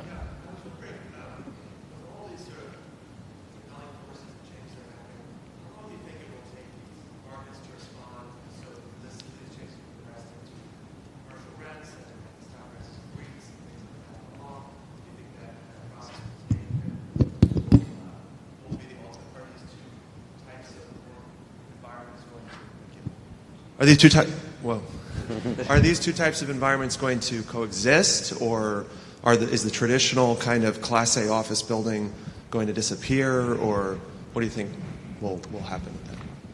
I'm obviously not an expert in the financials of this, but I think it's telling in two regards. I think, A, that of course they will coexist. That we're talking about, at least when I'm talking about co-working and those typologies, we're talking about the tip of the spear. But I think it's interesting, WeWork's valuation has, just shocked everyone. I mean, it's larger than anything, valuation's larger than anything, I think, other than like Boston Properties. And everyone I talk to is concerned about when that bubble pops, what happens when they go through the next downturn and how they survive that whole, the giant leases they've signed. So no one really knows how permanent that model will be. I think, again, the lessons will be how those functions are absorbed into offices. But the only other point I'll say is like going to Nikhil's point about whether they're doomed. I have had all sorts of interesting off-the-record sotto voce conversations with people at like Jones Lang LaSalle and Cushman and Wakefield, and they just see this giant overhang of all this dead office space, and no one's ever going to occupy at those levels ever again. I was in New Jersey last week at the launch of a report, which I encourage everyone to read if you're interested in suburban offices. It's called by an organization called Plan Smart New Jersey, where they estimate there's 7 Empire State Buildings of dead suburban office parks across Jersey. And First Potomac and Vornado are dumping their suburban Virginia campus portfolios as fast as they possibly can. And the most interesting thing is the First Potomac CEO, I guess this will be the final point I have in this, First Potomac is ditching everything they can in the edge cities of Fairfax. So literally they can reinvest in downtown district. And the CEO actually said is the 3 things they're looking for in particular are they're looking for restaurants, they're looking for, I forget one, and then the final one is bike lanes. And the quote he gave to the Washington Post is like, 5 years ago, I didn't even know about bike lanes. And now they're using that as, the canary in the coal mine about where they want to invest in the district. So I think it's telling, watching them try to grope towards what is the sort of next metrics for where we're going to see, investments in this stuff. We have time for one more question if it's very fast and has a fast answer. Anyone? Yeah. I saw you first. So. My question is, if you could just speak on how in developing countries and emerging countries, the internet is a bottleneck, or can be a lack of internet can be a potential bottleneck for growth. I mean, here in the States, it's all good, but in different countries, maybe internet is an issue in capacity. Well, I guess it's it's the modern day version of the highway system, obviously. It's like you have, and it's the quintessential public good versus private good. You can't have the private companies without the public good, and you have to have the structure to build it. Do you have that I was just going to say real fast, it's fractal. I was in Metro Manila this spring, and Manila, 24 million people, every typology, but they have a 1970s business district, Makati, which is there, and they're building a new one called the Fort, which, literally a dozen Class A skyscrapers were going up simultaneously, and that's where they put in all their business process outsourcing stuff. There's open questions about whether that whole industry will go away with rising automation and stuff, but until then, there's just pockets of it actually happening there. And in that case, Regis, the office chain that challenging WeWork, they want to be the Starbucks of offices. They really want to build 22,000 offices worldwide, so that literally you can just walk down the block and pop into a place and plug into the cloud. So they would provide that infrastructure, and they joke, where the traffic's terrible, if you worked here, you'd be home by now. You could literally just pull off at an exit and then cloud work if traffic gets too bad. So all sorts of weird bottlenecks there. Yeah, I mean, I just in India, the place I know best. I mean, it's precisely the same thing. You just have districts. I mean, so it's like much of the country, it's an incredibly unequal situation because they also have their own sort of infrastructure. They have their own, economic status.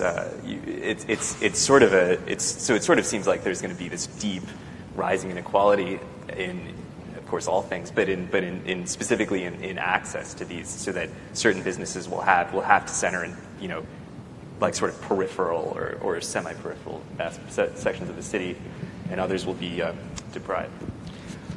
Okay, well, thank you. Obviously, we could just keep going all day, but we have many other areas to discuss. So I'd like to thank my panelists for really a wonderfully substantive and thoughtful conversation with hammers. And we will now move on. Patrice, I'll hand it to you. Thank you very much to James and Chris and Mikhail and Gregory. We'll take 5 minutes quick break and back here close to 11, please. Show and tell. It was very nicely done.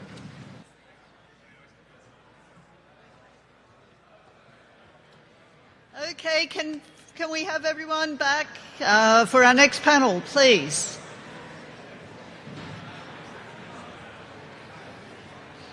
Come on, folks.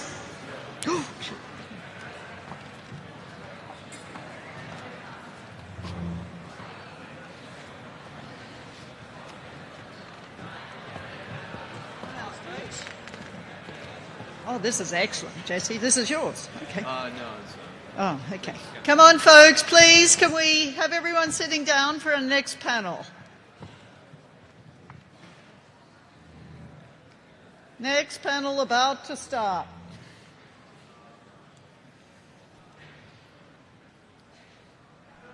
Come on.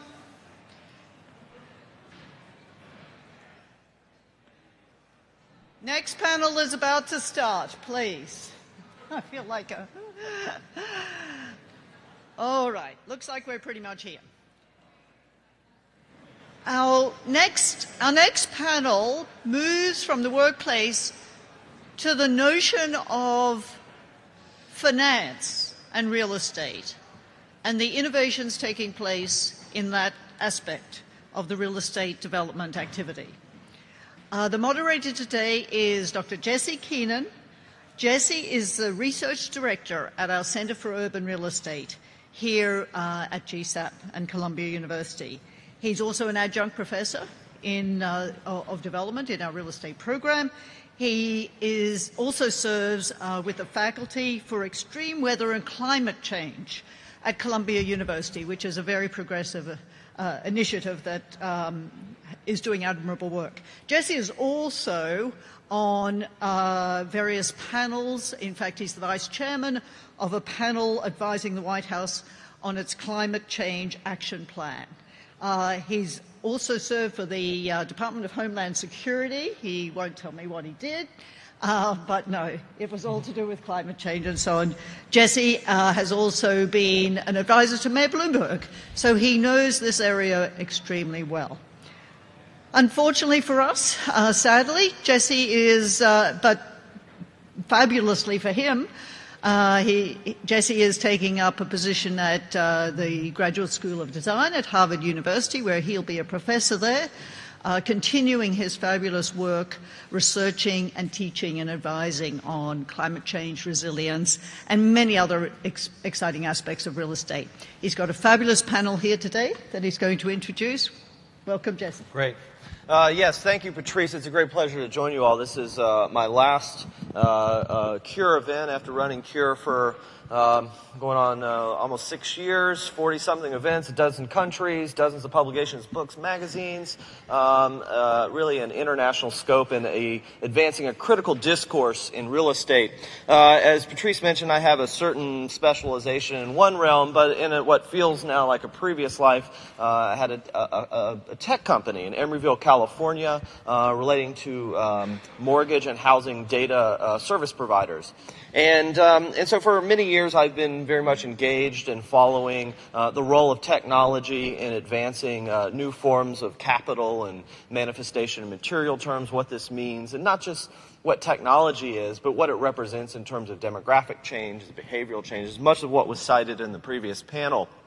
So one of the things that, as you all recognize, perhaps more popularized in terms of the Jobs Act and the notion of, let's say, crowdsource funding and the more horizontal distribution of investment for consumers and institutional actors, is this notion of utilizing a technological base to promote and, let's say, disintermediate markets, brokerage, and any number of aspects of conventional real estate mortgage finance, which allow an open door, new markets, new mechanisms for engagement at all different types of scales and asset classes and levels. And so we're joined here today really by a group of gentlemen who represent companies that are all uniquely different. So crowdsourcing, in a sense, we can conflate it into one regime or a new economy, but it actually is very diverse, and they're all taking on in their respective positions and their respective firms,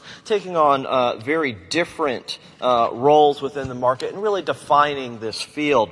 And so today we'll have a bit of a conversation, but I really wanted to give them some time and a platform to enlighten us all as to where their business models are, what it is that they do, in a sense, what is their pitch for why by people like yourselves and others that are perhaps more progressive in their thinking and their ambitions about real estate in the generations to come can be engaged in their type of business model. So I'm spending most of the time really giving them the floor, and then hopefully we can have a conversation thereafter. So we're joined today by Darren Powderly from CrowdStreet, Brian Newman by Prodigy Network, from Prodigy Network, Charles Duddy from Realty Mogul, and Jack Boyahan from Envest. And I hope I pronounced that correctly. So Darren, if you could kick us off and provide us a base for Crowdfunding 101. All right. Thank you, Jess. Hi, everybody. I'm Darren Powderly, one of the co-founders of CrowdStreet. It's a pleasure to speak with you today about online capital formation, specifically not crowdfunding for real estate. And I'd like to start out with that intro of like, the Ghostbuster sign over crowdfunding, because it's really a misunderstood term. I mean, it started out with Kickstarter and Indiegogo for great purposes. I mean, change the world, sort of, get capital in the hands of entrepreneurs and projects and, really interesting non-equity based, non-investing based purposes. And now it has evolved thanks to the Jobs Act and a lot of different reasons. But, it's really misunderstood, especially in institutional real estate circles. So I like to really, clarify what we do at CrowdStreet. And I think what a lot of my colleagues do in the field is really online capital formation, and it's really easy to think about why that makes sense. We've been investing online with stocks and bonds and other asset classes for 20 or 30 years, and now the time has come for private equity real estate to move online. And we are fortunate to be participating in this macro shift, this emerging trend. So I want to talk with you today about debunking a few myths. We'll have some fun with this. And then talk about what's going on with online capital formation, share some case studies, and see if we can apply it to your businesses, or for you students out there, to give you a little bit of vision about where some of these opportunities lie. So, brief history, very brief. Great Recession, 2008. Things are going to hell in a handbasket, and then the government tries to figure out, along with some business leaders, about what to do about these businesses that are too big to fail, how to spark the economy, how to get money moving back into the hands of the entrepreneurs, the bold thinkers, the movers and shakers, and the outcomes, the Jobs Act, which is probably the greatest thing that happened as a result of the Great Recession. Consumer-based technology takes over, everyone's doing everything online, and the Uberization of money, as the Wall Street Journal calls it, right? Disintermediation of big armies of middlemen and women. So the question is real estate, online capital formation, aka crowdfunding, a genius idea or just a train wreck waiting to happen? I mean, I like to take this head on. It's a good question. There's a lot of naysayers out there, specifically in the top offices on Wall Street, thinking, oh, I don't think this is a good idea. This is going to end poorly. So here are some of the things that we hear on the street. Oh, this is, just wait until grandma loses her money. Crowdfunding is going to be over, right? And then, this is going to be, and worse than the TIC debacle. For those of you who are familiar with the TIC debacle, it was a bad ending, and there were some players in that space, and just structurally it was wrong. It was ill-conceived. There's still some TIC players out there, but the bottom line is there's detractors, and then there's a lot and more people who actually believe that online capital formation for private real estate is the future and is responsible and is a great idea, and should apply technology to the real estate investing space. Is not only going on today, as you will know, 4 years into it, but is going on responsibly. And we are one of the leaders in that space, fortunately. So, what is online capital formation? It is, fundraising for projects, both debt and equity. It's in taking care of those individual investors. And today, most of what we work on is with accredited investors. And that's interesting in that, from a federal legal perspective, that's why we do it, because the SEC tells us that, accredited investors are able to participate in these, publicly advertised yet private offerings, the sale of securities.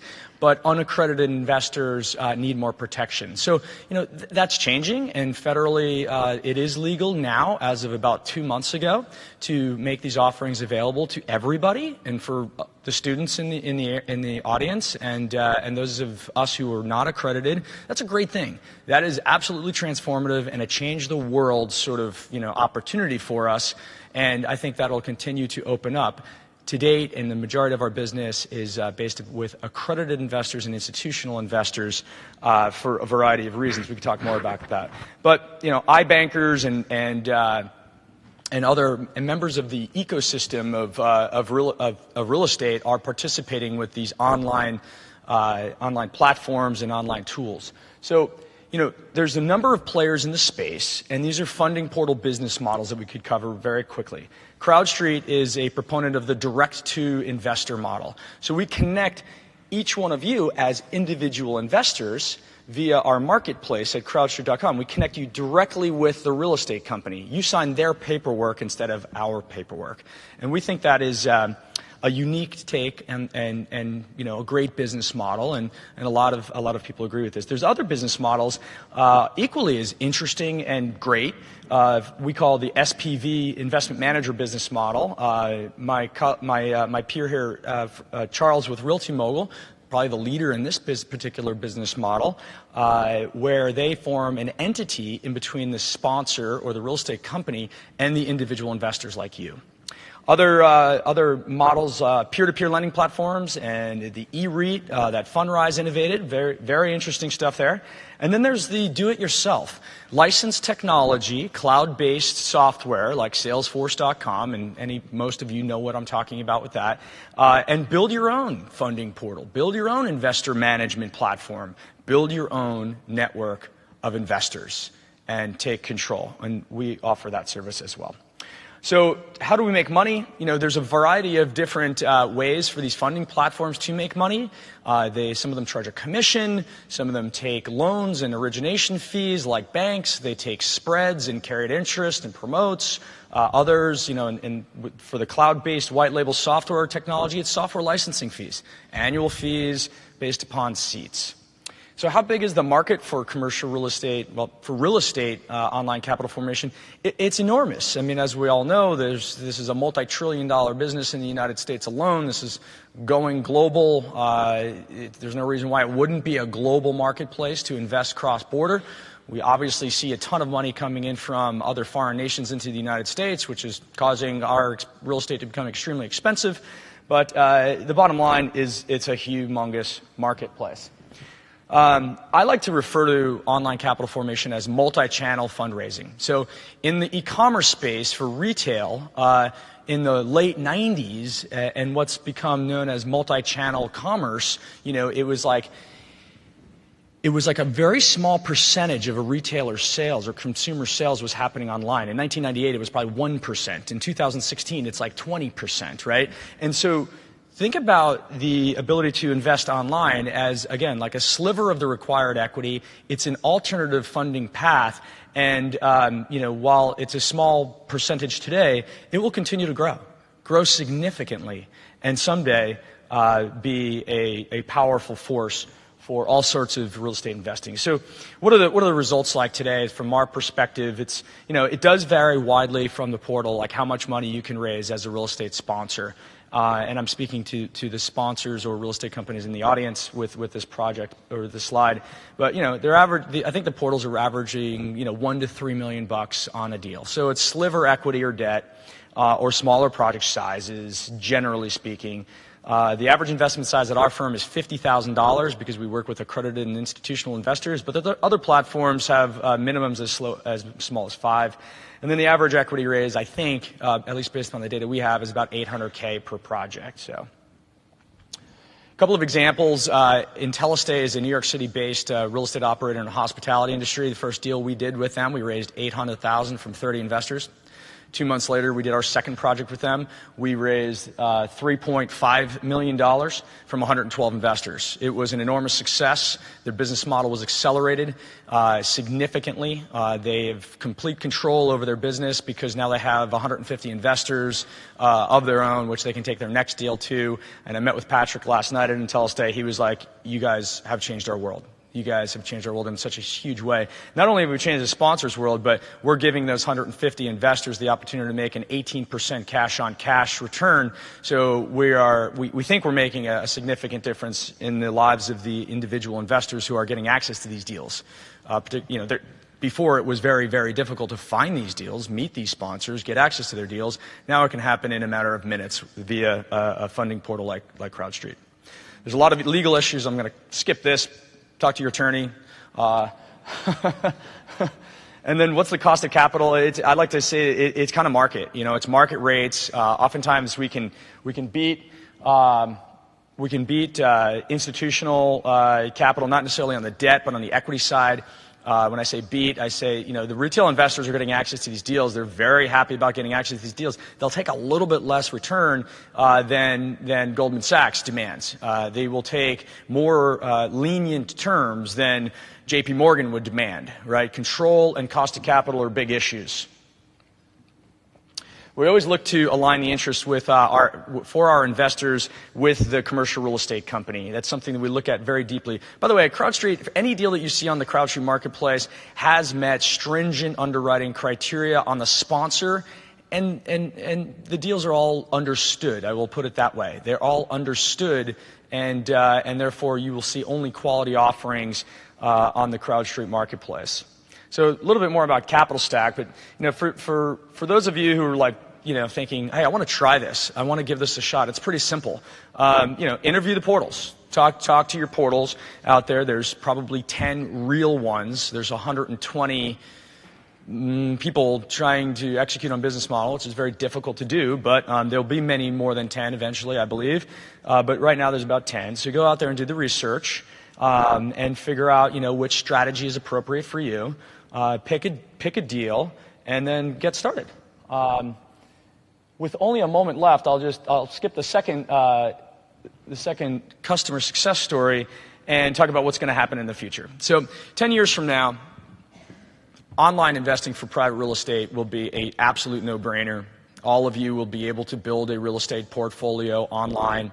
You won't have to buy a duplex, in your hometown anymore, or try to, compete with the local. You can always do that, of course, but, now you'll be able to build a global real estate portfolio online. And for you commercial real estate companies out there, you'll be able to raise capital almost instantly from a global pool of individual investors at a cost of capital, which is a fraction of working through the middlemen of today. So that is our vision for the future. We see that, the iBankers will adopt, everyone will adopt, and I think the regulatory environment will continue to evolve to be more friendly. And just the last 2 seconds on CrowdStreet. We have a marketplace, and then we have a software as a service solution for commercial real estate operators. There are customers, they pay us fees. You as individual investors pay us nothing. It's completely free to join and participate in our community of investors, which is really based on trust and integrity and building transparency between you and the real estate operators. That is something that we obsess on all the time about how to best serve you as the individual investors, the members of our community, the lifeblood of the company, and what makes the future of this industry so bright. And these are some of the companies that we've worked with. So I think 11 minutes in, I'm going to say thank you very much for hearing me out. I hope you've learned something, and I look forward to your questions and meeting you afterward. Great. Thanks, Darren. Thanks, Darren, for a great introduction. Next, we have Brian Newman from Prodigy Network, who's going to give us some insight into their various models. Thanks. Well, thank you. That was a great introduction. I'm very happy to be here and talk about crowdfunding, real estate, and really our views on the industry, where it's been, and where it's going. So to start, I guess I'll give you a brief background on Prodigy Network and really how we've evolved as a real estate company or crowdfunding platform. So in 2013, specifically here in the U.S., we were looking at the commercial real estate landscape, and we were really perplexed by the fact that if an individual, whether accredited or unaccredited, wants to invest in commercial real estate, they really can't invest directly in major markets. There really just aren't the vehicles to allow you to invest in a building. You can invest in private equity, although the minimum investment requirements are very high. You can invest in REITs, which provide very good exposure, but it's different exposure than owning a building directly, just based on capital inflows and outflows and really correlation with your broader capital markets. So we looked at that and we said, okay, well, why has this happened? And after analyzing all of the reasons, there really wasn't that much to it other than regulatory responses. So our first project that we went to contract on was 84 William Street, which is actually opening this month, next week actually. It's a 137 unit extended stay apartment building in downtown Manhattan, and we did that project with Corman Communities through a joint venture. Prodigy Network and its crowdfunded investors are a 90% member, and Corman Communities own the other 10%. And the reason we did it that way, which is much different than other crowdfunding platforms in the market, is because we really wanted to have control over the entire process from beginning to end. We wanted to raise the capital and also determine who we're partnering with and how the development of the actual real estate is being executed. And back in 2013, if you remember, this was before the Jobs Act. We were raising capital internationally, and we did that through Regulation S with a minimum investment of about, I would say the average was around $250,000. As we've scaled, that's moved down to closer to $100,000, I would say, with minimum investments ranging from $10,000 to $50,000, depending on if you're domestic or international. So it's much different, but our goal is to really democratize real estate investing and provide investors with access to institutional quality real estate investments in major markets. We're based here in New York, so it makes sense that our deals have all focused in New York. Manhattan is arguably one of the most competitive and best real estate markets in the world historically, and that's where we play. So what I wanted to do was just run you through the deals that we've done to explain our background on what we've accomplished and to give you an idea of the types of deals we raise joint venture equity for. So one of our deals is AK United Nations. This is on 46th Street. It was a $100 million value add project. We bought this with Corman Communities back in August of 2014, actually September of 2014. We were a 65% joint venture partner.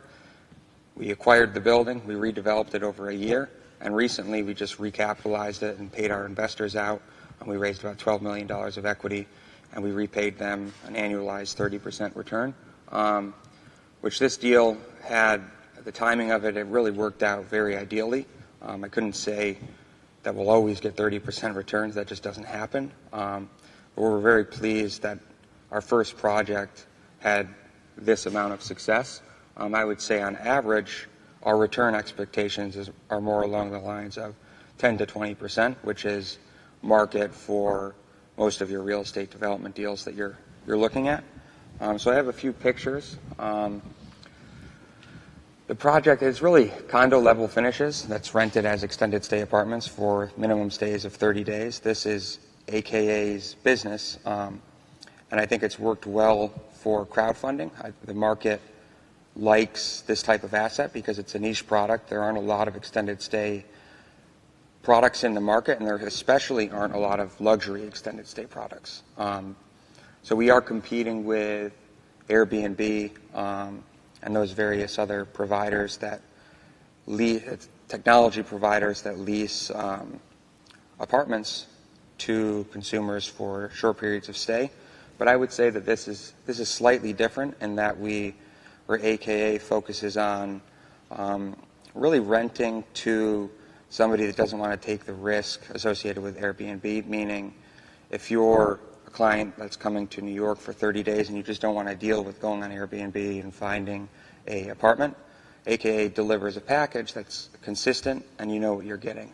And they've seen a lot of success with it historically, and our projects are doing very well. So here are just some photos. And this is our first project that I was mentioning previously, aka Wall Street. It's opening next week. So this building, it's actually a beautiful building. It was built in 1907, I believe, plus or minus a few years. And if you looked at the building, this is a rendering, of course. Now it's actually complete, so you can go take a look at it. Again, it's 84 William Street. But when we acquired the building, the facade was completely different than it is now. We actually brought back the original facade. I have no idea why they ever got rid of it. It's beautiful. But this development deal, as I said, it's opening. We raised about $45 million of equity for this project throughout 2013 and 2014. Total project cost is around $140 million. And right now we're contemplating the hold period for investors that have invested in the deal. We're really thinking about doing another recap similar to what we did for 46th Street, so that if investors want to stay in and hold the asset for 5 years, they can. If they want to liquidate, they can participate in the recapitalization. So we really are trying to provide investors with flexibility, because owning real estate, as you all know, real estate is an illiquid investment. But we do want to provide liquidity to those investors. But I think it's important that that liquidity is limited to an extent. Otherwise, in the end, you might have something similar to a REIT, and again, it won't correspond to direct ownership of real estate. So again, here are some renderings of AKA Wall Street. As you can see, it's similar to AKA United Nations. It's very nice. I highly recommend stopping by and taking a look. And now for our third project, 17 John Street. This is in the financial district as well. We raised $50 million of equity for this project back in August of 2014. We closed with a bridge loan from Deutsche Bank. And we are now securing construction debt that's probably going to close in about 45 days. And we'll begin construction with a 1-year construction timeline to develop the assemblage, which is a brand that we're partnering with our joint venture partner, Shorewood Real Estate Group. And it's a collaborative workspace extended stay concept. So it's very new. I don't know how familiar you guys are with this collaborative workspace, but we believe that similar to how capital markets are shifting, the way people work is actually shifting entirely. As you're probably familiar with WeWork and the various other collaborative workspace providers in the market today, it's really transforming the way people think about office space, the way people think about working with others, and also it's starting to think about the way developers and capital partners can think about real estate, because it really is growing into what we believe will be a new asset class in terms of real estate. So here are some renderings of 17 John. We actually have new ones. These are slightly outdated, but I think it'll give you an idea of the shared space that we're envisioning for the property. The first 6 floors will be collaborative workspace, and above that, through floor 15, will be all extended stay, so people that are coming to the city can work and stay. And also, if you're a traveling consultant, you can stay there, you can go to your office, or you can work out of the same building. So there's a significant convenience factor. And the assemblage as a brand and as a company has a slightly different focus than most of the other collaborative office space providers, meaning that we have a focus on, or the assemblage will have a focus on social impact. And really, I think the best way to think about it is it will have a club appeal, and it will have components that are very similar to an incubator. So what we're thinking is people staying, working at the assemblage can not only work there, work with others, but there can be crowdfunding services provided to those people, not necessarily real estate, but raising capital for your business to grow and using the skills and expertise of the people around you to help grow your business together. And then lastly, this project, it's 114 East 25th Street. We are closing in 2 weeks, and we'll begin development. The anticipated completion date is around the end of next year, and similar to 17 John, this will be another assemblage property as well. And for this one, we raised about $50 million of equity. It's not very leveraged. We have about 50% loan to cost, probably a little bit lower actually. And we're looking at this as a long-term hold cash flow play for investors that are looking for, say, a cash-on-cash yield, annualized yield of around 6 to 10%, which in New York City is fairly high. And we believe that the collaborative workspace model provided by the assemblage will help support that and create that. So here's some more renderings. And that's really it. I think we'll talk a lot more about crowdfunding in the industry during the panel, and I look forward to talking to you guys and answering questions. So thank you. Great. Thanks, Brian. Thank you.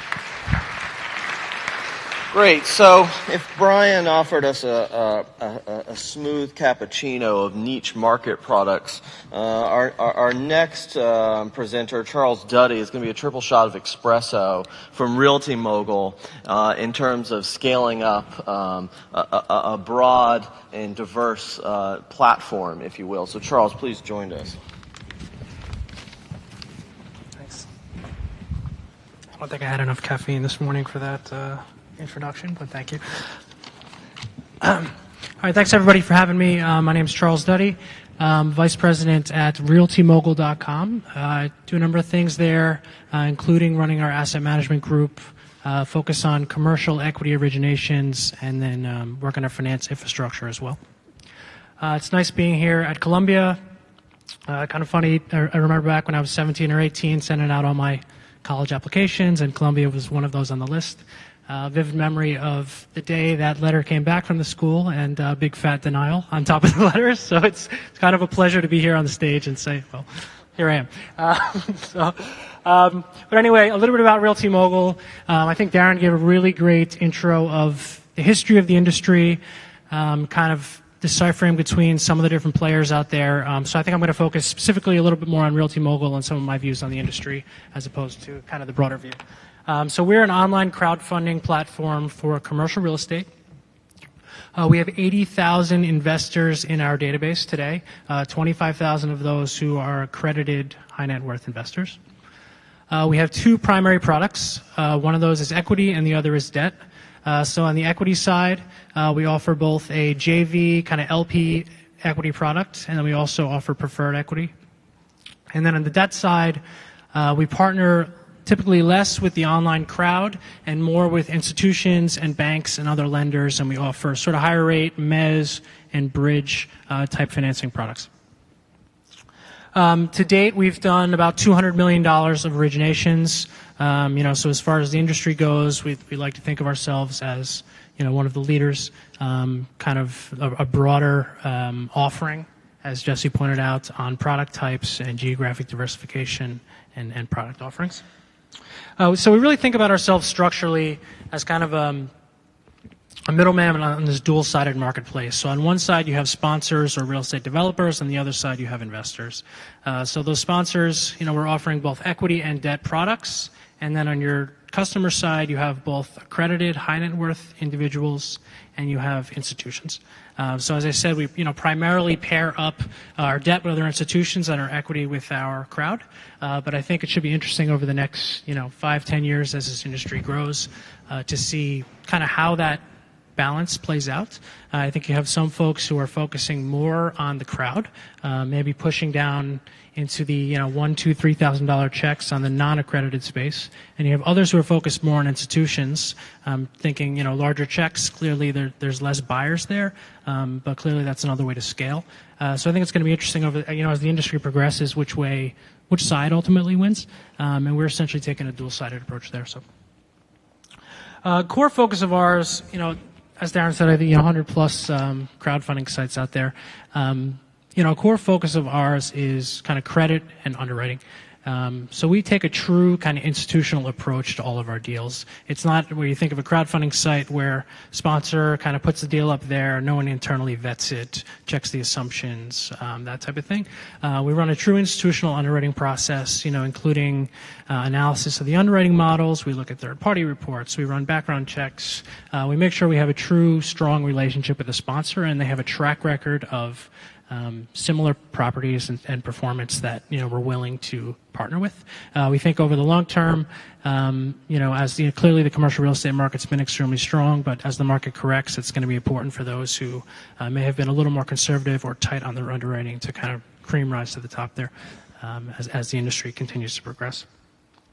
I think we're industry-wide. I think we're still probably in the, I don't want to call it second or third inning. To use that analogy on where the industry is. Clearly there's a lot of players out there. Volume is starting to ramp, but I think there's a lot of room to grow. We talk about kind of educating a generation of future real estate investors or folks that, aren't investing in real estate today because either they don't have the capital to take down a 30-unit apartment building and manage it day to day. So really educating folks on the benefits of the access and the sponsors as well, that this is a viable capital source, which will continue to grow. In terms of kind of what we offer, on both the sponsor side and the investor side, there's a couple different models out there. Ours to sponsors we call it kind of power of one. So when we work with a sponsor, it's one distribution, it's one set of quarterly reports, it's one K1, etc. We essentially pool all of our investors into a single LLC, which then invests alongside the sponsor on the deal. So dissimilar from CrowdStreet, which is a direct model where investors are paired directly with sponsors. We essentially manage the investor side so that the sponsors don't have the direct connection. And Darren and I were talking earlier, some deals I think it's probably better for, and some deals it's worse. But there's clearly two models there, and ours is one of, kind of managing our investors and then partnering with the sponsors with one point of contact there. But sponsors really like it. There's speed, there's efficiency, there's scale in raising money online. Typically our kind of typical developer or sponsor is someone may have exhausted their friends and family capital. They're not buying large enough deals where they're looking for institutional size checks, and it's the crowdfunding or online marketplace capital raising forum is a great way for them to take the next step into opening up their capital sources. So. And then similarly on the investor side, I think the biggest selling point for me or for a lot of folks out there is that folks are getting access to deals that they otherwise normally would not see. These are just investments that historically have been 100% institutionally owned and purchased, and there's a certain, I think, premium return that goes along with being part of that insiders club in certain instances. So we think we give folks who want to diversify their portfolio out of their Fidelity accounts or their traditional stocks and bonds, have a true kind of core underwriting behind it, and diversifying the individual real estate side as well. Just a quick example of a deal. I know Brian talked through a number of the New York deals those guys are currently doing. We have a deal going on the sites probably tomorrow, which is a multifamily deal off of Flatbush Avenue in Brooklyn, 23 units, kind of value add property, with a sponsor who I won't name names, but has spent his career focused on these types of properties, which are value-add, multifamily, emerging neighborhoods in Brooklyn. Clearly, that market's been extremely hot. Cap rates have come down tremendously. But it's something that, our investors, clearly there's demand. We do have a national footprint, so we've done deals in rural areas as well as kind of infill cities. And clearly there's a return trade-off there, risk-reward kind of hurdle. But that's one deal that we're currently working on in the city, which experienced sponsor, interesting business plan. We think the underwriting checks out, and there could be clear upside and kind of further gentrification of the neighborhood. So I guess final point is kind of what's next for us and what's next for the industry. I think a big thing is to continue to build kind of credibility and confidence in the market. I think things have changed dramatically over the past 2 or 3 years in terms of how much credibility both sponsors and investors put in the online lenders and the crowdfunding firms. But that'll continue to grow. Another goal of ours is kind of to build a first of its kind kind of commercial real estate technology platform, which will continue to kind of provide efficiency and scale, for both investors and sponsors. And as I said before, I think it really comes down to kind of educating a whole generation of real estate investors, so that folks understand this business, they understand how it works, they realize the risks and returns that are out there, and are willing to take advantage of it. And then I think that, the regulatory world will continue to evolve, clearly with the Jobs Act that spurred a lot of this. There's constant kind of changes and new regulations, so I think it's going to be important for the market leaders to stay on top of that and which way it goes. So. But that's it. Thank you, everybody, for your time.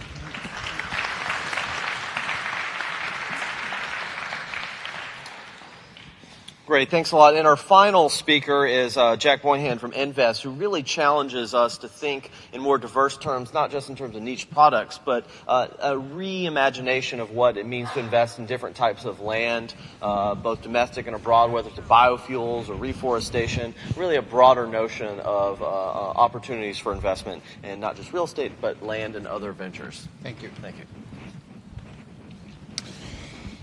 Good morning, everyone. I'm Jack Boyajian. I'm the CEO of Invest. And as Jesse said, we are looking to kind of diversify away from some of the crowdfunding and online investment platforms that have emerged over the last 2 and 3 years. We are an investment platform that basically looks to the world as well as to domestic projects here in the United States as a source of projects that our investors can invest on. And, the reality is that crowdfunding has actually been in existence, or online investment for real estate has been in existence in Europe for some time now, including England as one of the major markets. In the United States, we're kind of maybe midway in the process. We didn't lead it at all. And the reality is that there is a lot of interest in the world for real estate here in the United States and vice versa. So I think that this is one area that is a focus for us, and we've built the model on our online platform to basically allow for the world to invest all around the world.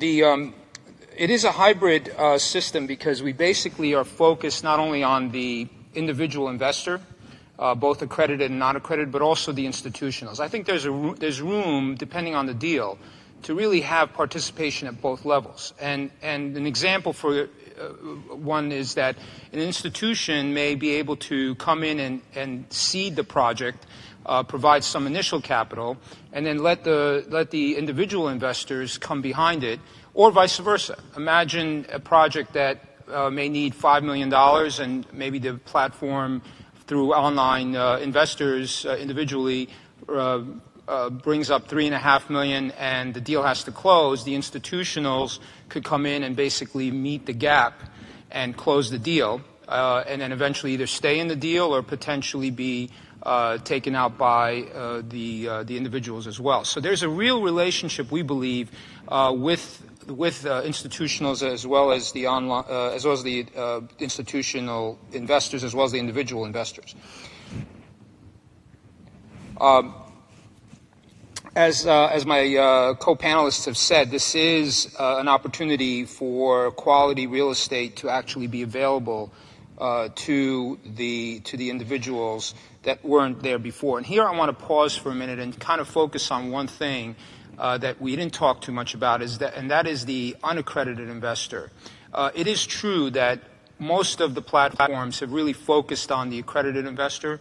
And for those who don't know what an accredited investor is, you have to be essentially able to prove that you either have $1 million of net worth aside from your principal residence, and you're earning over $200,000 a year. And the reality is that as an overall population, I think the average is, or the assumption is that about 2 or 3% of the population, investor population, is really accredited. And so the reality is that there's 97 or 98% of the investment community that will not qualify for the vast majority of the deals that are online right now. So really the challenge and the opportunity both is to find a way to get everybody involved, even those who are unaccredited. And what has happened over the last year or so is that we've got two separate ways of doing that. One is Title IV, which is the part of the Jobs Act that allows for up to $50 million of capital formation from both non-accredited and accredited investors per year per company, which is pretty amazing given that generally you're not reaching that kind, other than Prodigy, of course, that hasn't been the real niche area for formation and using the online investment platform format. But this is a real opportunity, and there have been a couple of companies that actually have used Title IV to do the deals, but it hasn't been in real estate yet, except, of course, Fundrise, who's done it in the form of an e-REIT. And we can talk about that, but that's a very unusual method of doing using Title IV, or at least in so far. The other form is Title III, which allows you to bring up to $1 million from both non-accredited and accredited investors. Now, of course, that doesn't really bode too well for real estate deals, especially here in New York City. But you could imagine that limit to be expanded over time by regulatory changes. I think it's going to take some time before the SEC feels comfortable in expanding that. But it's within the industry, we are strongly of the opinion that that's going to get up there in terms of limits. Could go up to $10 million eventually, some people think. But that then becomes a real opportunity for the non-accredited investor to jump in and be part of it. Now, that would take a challenge to have a platform that allows for imagine thousands of investors in a deal where you might have had $5 million. And that's what Envest is really all about, is trying to bring together a large number of investors in a platform that could be easily managed, where everybody's contributing at the same time earning. And we have our own dashboard. You can go in and look for deals and also look at the deals that you are invested in. So if you could imagine 5 years from now, you might be in 50 deals where your average investment might have been $2,000. And you could actually see the returns on each of those. You're diversifying your risks, which is clearly an important part of managing risk. So that's part of what our vision is. The other thing that we're looking to do differently is eventually we're going to put on our system the ability to actually sell your own interest to the next party. It's called Index, which is a secondary market essentially built into the platform itself. So you don't have to stay illiquid. You could actually sell your interest if you need some money or if you want to invest in the next deal. So you basically sell it to the person who wants a little more maybe certainty. Maybe the project is already in a cash flow mode, and now you can actually cash out and work into the next deal, which might be more of an opportunistic approach that gives you a better return, a higher return, but with a little bit more risk. The other thing that is consistent with our worldview is that we are looking to eventually be able to have people invest in different currencies. So imagine somebody in Poland, for example, who wants to invest in a project here in the United States. They can either invest in the Polish zloty or they can invest in U.S. dollars, and they can be paid back in either form because that is going to be allowed through a hedging process that could be built in, that will be built into the system. So it will both be a currency play as well as a real estate play, which is going to be transformative for the industry. It's just an example of a deal that we have up right now. The target raise is $4.1 million out of a $16 million deal. The minimum investment is $5,000. This is for the accredited investor, by the way. And the target IRR is 26.6%. It's about a 2-year hold with a pref of about 12%, or exactly 12%. And it's a residential rental play, basically a new build in West Berkeley and in California, and it is a preferred equity deal. So this is just an example of the projects that are out there. The other things that we're doing that's unique is a sub-site in our system where it's impact based, and one of the projects there is a reforestation in the Philippines. It's intended to be a socially conscientious project, but it still brings back an internal return rate of 18%. I don't expect most of our impact projects to do that, but that is one that is earning a very good return.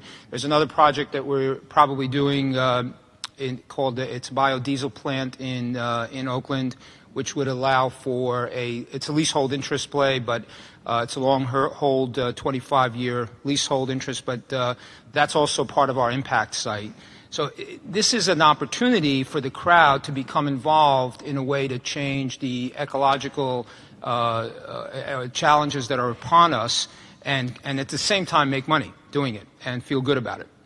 So I'm interested in hearing your questions, and I thank you for the opportunity to express and explain what Envest does, and I'm sure the rest of the panel feels the same way. Thank you. If you did that, I don't think you have that. So before we break for lunch, I want to propose a couple of questions. And Darren, I'll throw this one out to you. So intuitively, I think a lot of people think, oh, well, this really is a diversified, it's open, that these platforms are open to a great number of people. As Jack just very precisely highlighted, really it's about accredited investors. In fact, when you dig down even deeper, there's it's as many institutional investors as even family offices getting into this. So we're following along the lines, Reg D, a more formal type of capital raise. But with Reg A, as at least it was cited today, we will have a greater diversity, and in many ways that speaks to your firm's platform, which is independent of your own internal operations. What are the downsides to that? What is the downside in many ways? I think Jack highlighted something great, which is what I've had an internal concern that I remember from TIC, tenant and common work, which is it's all about exit valuation, it's about liquidity. What happens when one of your 40,000 investors in whatever project wants to get out, right? Mm-hmm. And what does that look like? Because inevitably, the greater number of people, the greater amount of friction you have. So what's some of the downsides you see, or what are some of the barriers, I should say, in terms of engaging this Reg A, non-accredited investor pool? Mm-hmm. I'm absolutely excited about having all of us participate with, online capital or online investing. Online investing for real estate, online investing for startups or established businesses, basically accessing the private offering marketplace on a national level. And we can thank the SEC and both aisles of Congress and the President for making the Jobs Act happen and pushing it forward. I mean, it's not perfect. It's definitely far from perfect, but Reg A Plus is a new innovation, and it allows all of us to invest small amounts in these private offerings. And the limitations, I think, is that number one, it's still very unproven. It's 2 months old. So 2 months old. It took 2.5 to 3 years to actually get it out the door once it was signed by the President, because the SEC couldn't quite easily figure out the laws or the rules and the regs around this. So, Reg A Plus is very promising for all of us, unaccredited investors, the 95% of the population that are not rich. But there's definitely going to be fits and starts and hard learning along the way. There is a concern of poorly underwritten, loose underwriting standards prevailing, and there is a concern that the retail investor does not quite understand the risk. You start chasing returns because it says something on a website they're going to make 20%, and you're like, I'm in. Where can I make 20%? I'm making 2% in my bank account or less, and so you think, put $1,000 in there, put 10 grand in there, right? And you start thinking that you're doing yourself a good job. Well, all of a sudden these deals start blowing up, and the lawyers are all over this, and they're just they're ready to go. It's going to be disturbing, in fact. So I think that's one of the downsides that I see with that. But at the same time, I think it can be done. I absolutely think it's up to us individuals. Every single one of you are welcome to join crowdstreet.com. And while we do, due to the federal regulatory environment, cater to the accredited investor, we also do have Reg A+ offerings coming on the platform. So we will be able to deliver opportunities to you at $1,000 increments, a way for you to just start to build and diversify your investment portfolio. And we want that. But that's the thing that got us passionate about this opportunity. Yeah, and I think Jack's idea and proposition and part of his business model, which really struck me, is having that internal market, right? That's cool. That with the smaller investors, that's a really critical piece and a critical aspect of innovation. Charles, I want to turn it over to you for a second. One of the things I thought, and we talked about this just previously, was the 1031 exchange, a new avenue in terms of your business model. Can you give us a little bit of insight and where you're seeing that heading? Because in my mind, that speaks to a very specific type of investor that's consistent with where the profiles is and is a real service in many ways. Yeah, sure. Yeah, so we're the first firm in the industry who's offered a 1031 specific product. For those folks who are not familiar with 1031, it's essentially a way to defer a gain on a commercial real estate property if you structure properly under 1031 of the tax code. So the way you do that is essentially if you're currently under a 1031 structure, you can sell that asset, but you have to buy another 1031 eligible property within 60 or 90 days. So for a lot of investors, if they don't buy another property within that amount of time, they're hit with a big tax burden on the sale. So there's a lot of kind of high net worth individuals that are continually rolling these investments to try to kick the tax bill down the line. So what Realty Mogul did was we have a 1031 product on the site now. We offered our first one, I believe, 2 months back. Raised a few $100,000 on that one. And I think the idea there is that we'll kind of constantly have a 1031 opportunity available because the difficulty there is timing. Clearly, if we put a 1031 deal up on the site and somebody's window for their kind of transfer of their exchange does not line up perfectly with the close date on that deal, they can't participate. So the idea is that we constantly have at least one 1031 deal active and potentially more as the market grows, and that some of the high net worth investors over time will gravitate towards that product knowing that they have a way to kind of retain their 1031 exchange online. Yeah, Brian, I'll turn this over to you. And one of the things that struck me was the international nature of your network, and really you were a funnel into Manhattan, New York real estate. That's clear enough to me, and in fact, in many ways, it's a nice. Many other firms have gone the route of diversification, right? So that this is diversification is a central underlying logic. How does that work in terms of a two-way street, though? So if you have all these investors coming into New York, but they're coming in from Argentina, Colombia. Colombia is really one of the fastest-growing real estate markets in the world. How do you see this working the other way in terms of engaging your network, but engaging your investors and opening up a broader diversification of products and markets? Yeah, no, that's a great question. I guess first, in terms of the international landscape and raising equity or debt around the world, I think in that context it has a lot of challenging regulatory implications. Every single country in the world has a different law. So really, in order to advertise or market in those countries, you do have to understand the regulations and comply with those regulations. So it does create certain challenges. The way we've done it is primarily through passive marketing, marketing in the United States and passive marketing internationally, and using a network of contacts, a lot of word of mouth. You can come to the platform, receive information on the deal, and make a investment decision. Now, ultimately, our long-term goal is to raise capital globally and do deals globally, say in your top 10 major cities around the world. Thus far, although we did start in Bogota, Colombia, we had 3 projects in Colombia that I didn't really speak to here just because we're in New York, and me personally, I'm more focused on our business in New York. But we did raise close to $250 million for our Bogota projects. And the tallest skyscraper in Bogota was one that we raised $200 million for, and it's near complete right now. It's 66 stories. So there is a lot of demand around the world.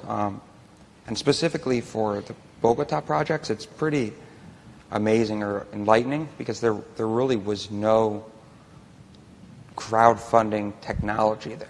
That was just local investors, 3,000 investors investing in a project to really transform their city. They have a vested interest in growing their city. I don't know if any of you have been to Bogota, but the city it's massive. Yeah, it's a great city and has a great tech scene as well. I mean, there's a lot of people who have they've brought in a lot of work, and it's in many ways, as we are challenged with technology districts and trying to give spatial configuration to innovation in a way. Bogota's done it in a very natural way, and it's a very natural market. I apologize for interrupting. We're running a little short on time, and I wanted to get to Jack on one final question before we break for lunch. And one of the things that struck me about, there's a lot of innovation there, but one of the things that stood out to me rather is impact investing, right? Yes. There's a different, and that's a different, whether it's sovereign wealth fund, that's attractive to pensions, that's attractive to a lot of really core institutional finance. But it's also attractive, I think, to a certain empathetic, diversified consumer who also feels like they don't have an ability to engage impact investing. So I see it on both ways. What's your marketing strategy in tying that line of opportunity that has, let's say, some ethical or empathetic construction to it? It's a great question also. The bottom line is I think everyone is tending towards being engaged in an area that they have some concerns with, right? So social media is probably one of our strongest marketing efforts in that regard. So if there's a broad group who is concerned about forestation, for example, we're marketing we're going to target that group through social media.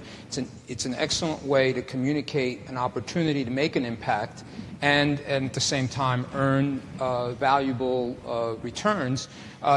I expect over time that our social impact site will be kind of a mirror of Indiegogo or other types of projects that had emerged as just basically not having any economic value.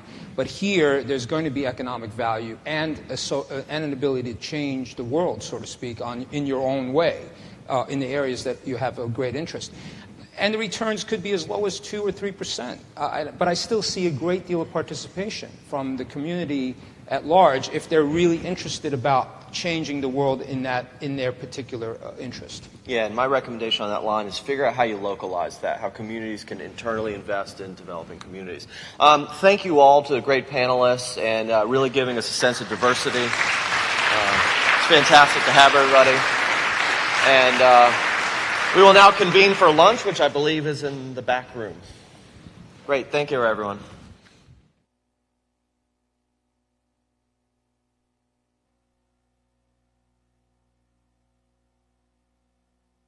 All right, folks, ready for the next panel? Very exciting. Great. Everyone in? Good. Okay, now we've spoken about workplaces and the changing evolution of their format and their operation, and we started talking about the funding and financing of real estate, new ways of financing real estate and new ways of financing new formats of real estate.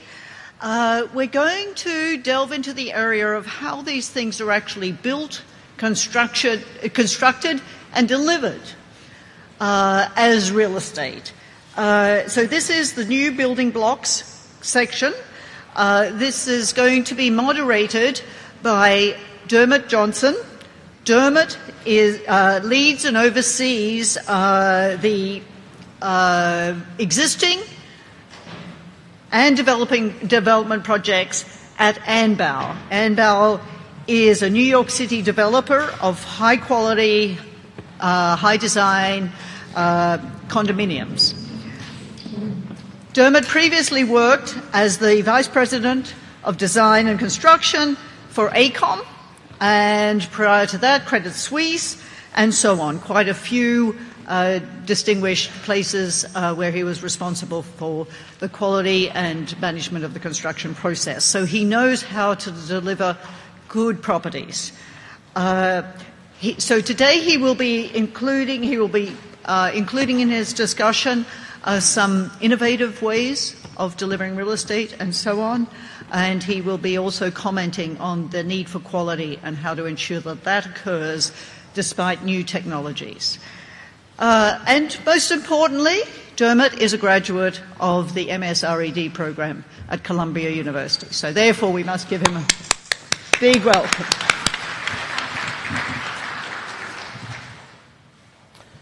Thanks very much, and it's a pleasure to be here today. So firstly, my background is construction, originally from Australia. I did my construction management degree and worked on the construction side for 5 or 10 years in Australia and London. Then I moved over to the development side in 2001 down in the Grand Cayman Islands, and then I've been in New York since 2004 on the development side. So firstly, I just wanted to thank Kate and Bob for being here today. Thanks so much. Kate Asher leads Borough Cities Group, specialising in urban planning and development. She has a track record of effective leadership in infrastructure, transportation, economic development, and real estate in the private and public sector, not to mention her tenure at the EDC. Her public sector work involves overseeing major infrastructure, master planning for the New York metropolitan region, including development of energy, telecommunications, and waste plans in cooperation with community, environmental, business, and other advocacy groups. Kate is currently the Milstein Professor of Urban Development at Columbia, where she teaches real estate, infrastructure, and urban planning courses. She's also the author of several books on public infrastructure and the delivery of municipal services. So Kate, welcome, and thanks for your time today.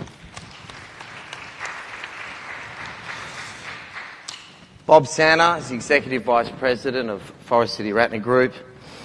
He's the Director of Construction Design there. He began his career as a field project manager for HRH Construction, and he joined Forest City in 1989 as a PM, providing project admin leadership for the construction of the Metro Tech.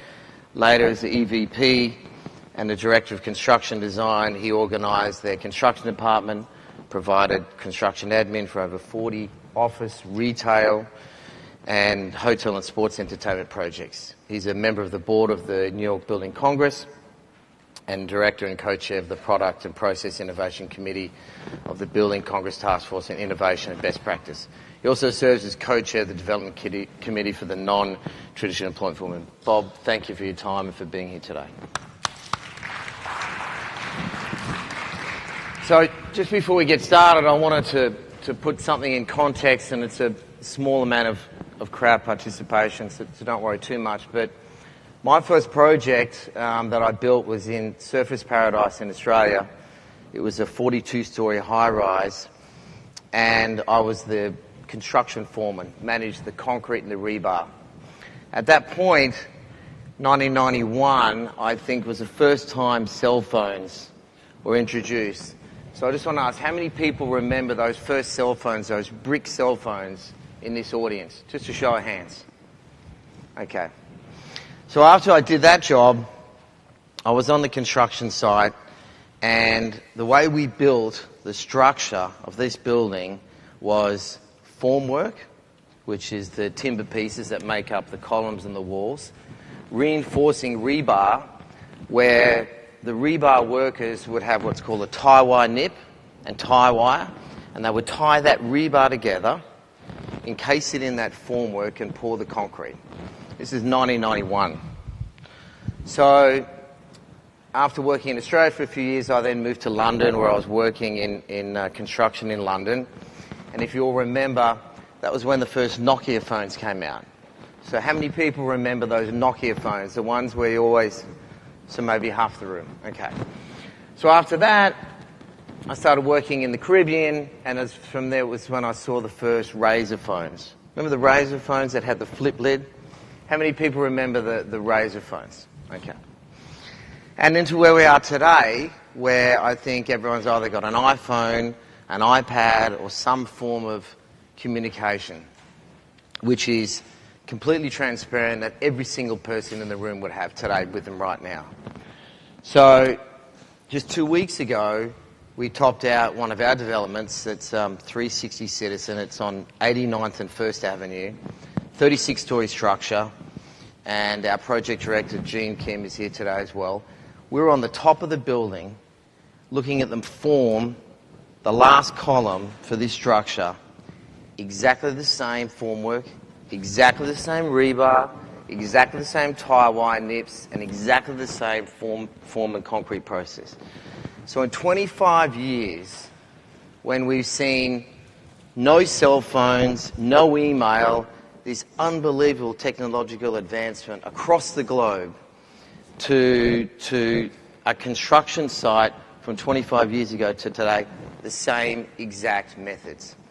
So I guess my point is that as we go through this little chat today is to think about the context of construction. It's messy, it's hands-on, and the way we build things today in some ways hasn't really changed in 25 years. So anyway, I'm going to hand it over to Kate now to give us a little presentation. Okay. I'm going to just stand over here so that I can see what's on here and tell you a little bit about it. Before we get into all the either new trends or not so new trends in construction, I wanted to just pay homage to the Durst collection, which you can read about in the program schedule. But one of the things that sort of framed the work I do here at Columbia around the history of New York City real estate was a gift from the Durst family of the wonderful, wonderful collection of Seymour Durst, who was one of the Durst family patriarchs, if not the patriarch we know the most about, who was a passionate lover of all things New York City. And he donated a couple of years ago his wonderful collection, or his family donated his wonderful collection to Avery Library, who's done an amazing job of digitizing it and making it available on the internet to everybody who wants to use it. So just as a sort of little warm-up, I thought we could run through like several hundred years of New York City history in literally 5 minutes, just to show how New York is constantly evolving. Notwithstanding the fact that construction techniques haven't really changed in the city all that rapidly, there's a lot of other foment, as you well know. Real estate is a bigger industry here in this city than it is in almost any other city in the world, in part because Manhattan's an island and land is scarce.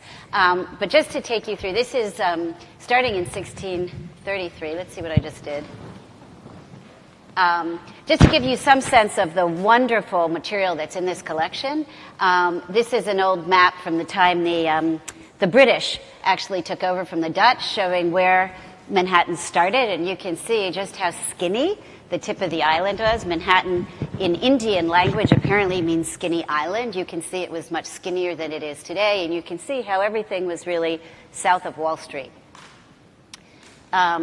There's so many maps in this collection, and they're beautiful. They basically trace the history of two things: the population and real estate as it moved north, but also the growing expanse of Manhattan Island. A lot of the streets that you now find in the southern tip of Manhattan were, of course, underwater at one time. And as land grew out to make space for ports and for port commerce, it became some of the most valuable land in the city. This is a very famous map called the Ratzer map of 1707, and you can see how the island has grown from, unfortunately I don't have a little laser pointer, from down at its tip up around the hook on the east side, and you can still see some farmland. And remember, before we introduced the grid and started hacking away at it, Manhattan was very marshy, very hilly, and fairly agricultural, which is hard to imagine today, but that's what it was.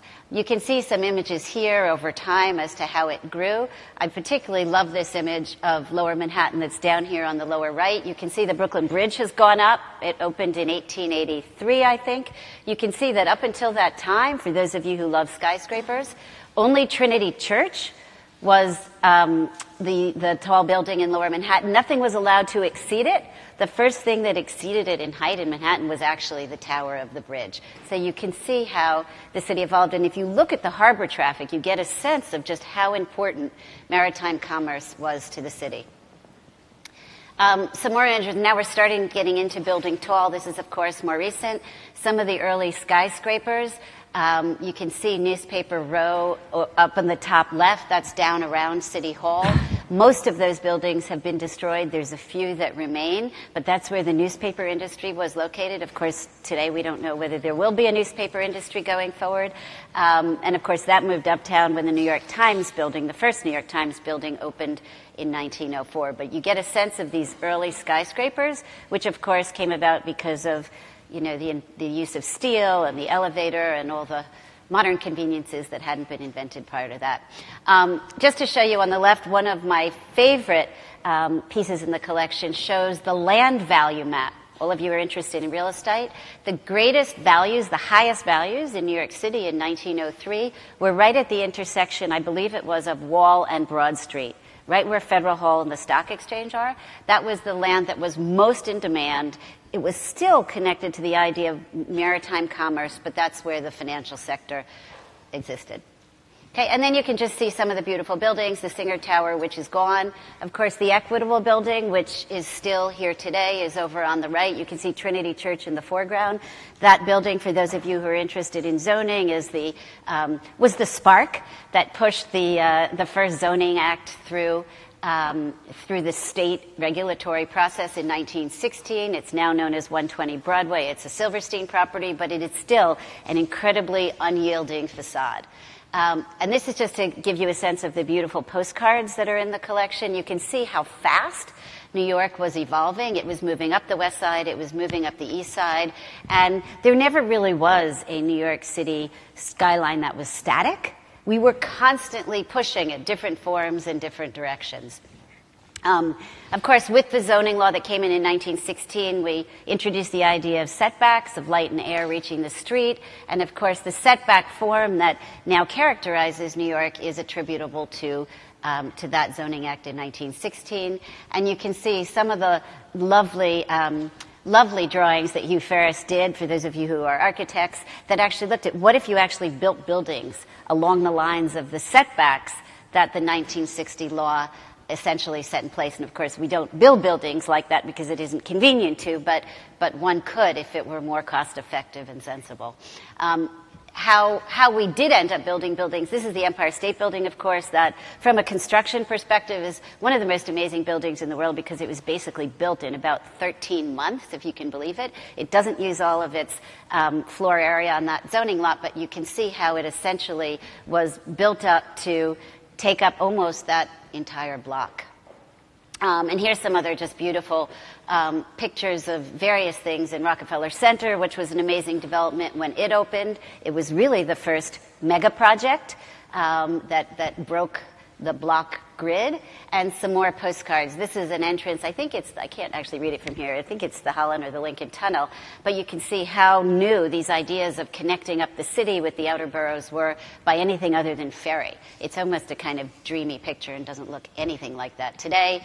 New terminals and infrastructure. It's a fabulous collection that really brings to life how much energy there always was in real estate in New York City. This, of course, is the United Nations, which is being reborn again as we speak. And then all the great stations. This is, of course, Grand Central Station, and seeing the construction on top of it, what would have been, what has been, and now, of course, what will be. And then Lincoln Square, the development of urban renewal, and what an impact it had on the city. For those of you who remember what was there, those of you who have taken my classes, what was there before Lincoln Center moved in. And just some older postcards, some beautiful maps of different areas. This is a plan to rehabilitate Lower Manhattan once the port industry sort of drifted over to New Jersey. And this was pre the idea of Battery Park City and the World Trade Center. So it was all very new and all very planned. So that's just to give you a sense of some of the material in the collection. We could talk about any of these for a very long time. That's not the topic of the panel today, but just to give you a sense, some of the aerial photos are there in the collection are terrific. So if you do get a chance, go down to Avery Library and see some of the original material because it's really, really terrific. That's it.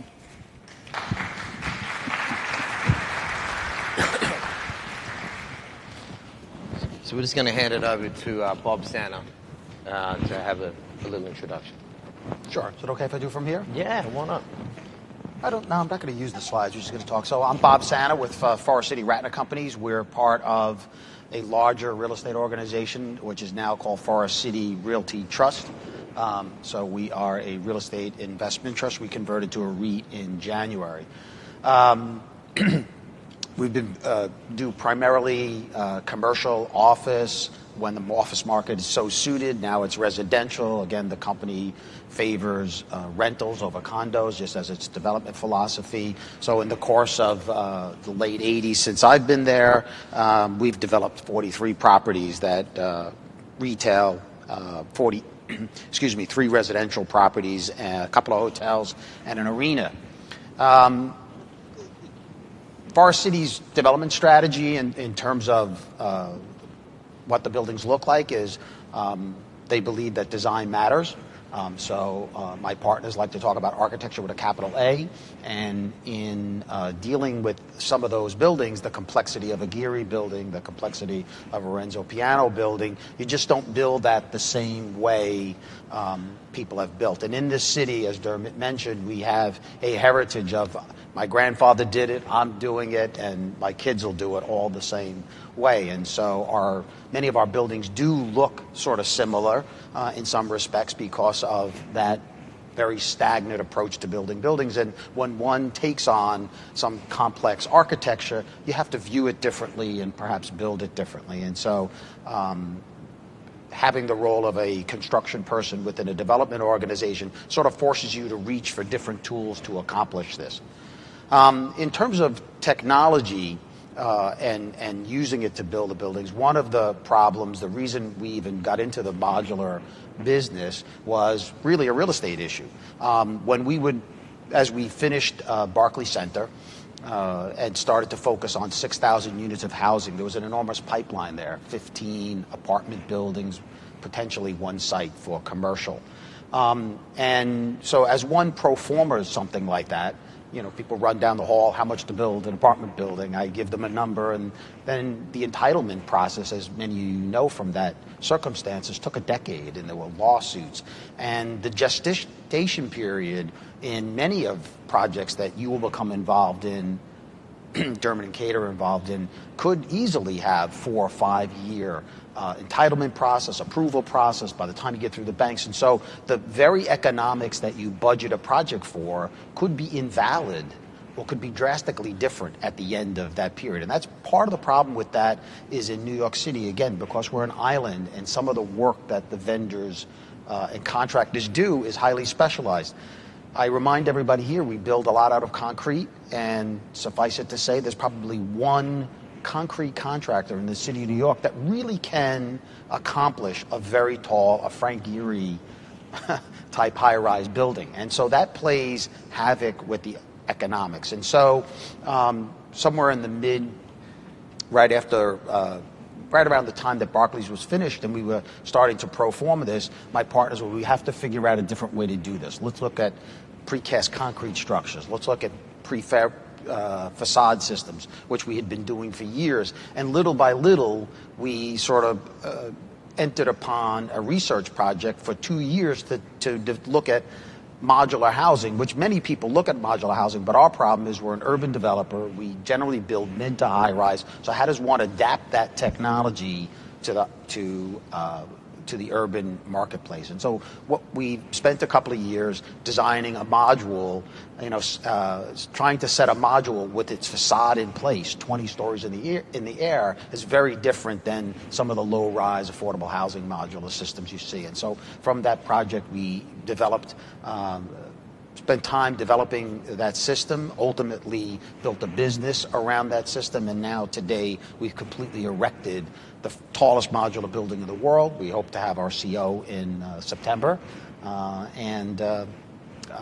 think it is a way that we need to approach buildings in the future. One of the reasons, as I said, I sort of got distracted a little bit in going through it, but the economic equation that goes with this is if you can stabilize and commoditize the price of that residential unit, then you're going to be less subjected to the economic spikes. So when New York City is in an economic downturn, and I've lived through 3 or 4 of them, everything's very cheap. As soon as the economy heats up, which it is now, and some would argue may be tailing off, the prices are extraordinarily high, again, because of the volatility in the limited subcontractor supply. And so what the modular was attempting to do for Pacific Park and for our project, having the pipeline, was to try to stabilize the delivery price of that unit so that we could get the economics to work 2 years later, 3 years later, 4 years later. So that's how we brought technology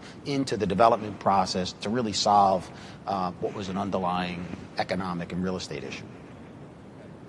We're just going to show a couple of videos, which is in line with modular, but I'm sort of throwing the panelists here under the gun because I haven't seen these videos and I don't know what I'm going to show. But one's a 30-second and one's a sort of minute and a half. So can we just run those videos?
Don't forget to subscribe.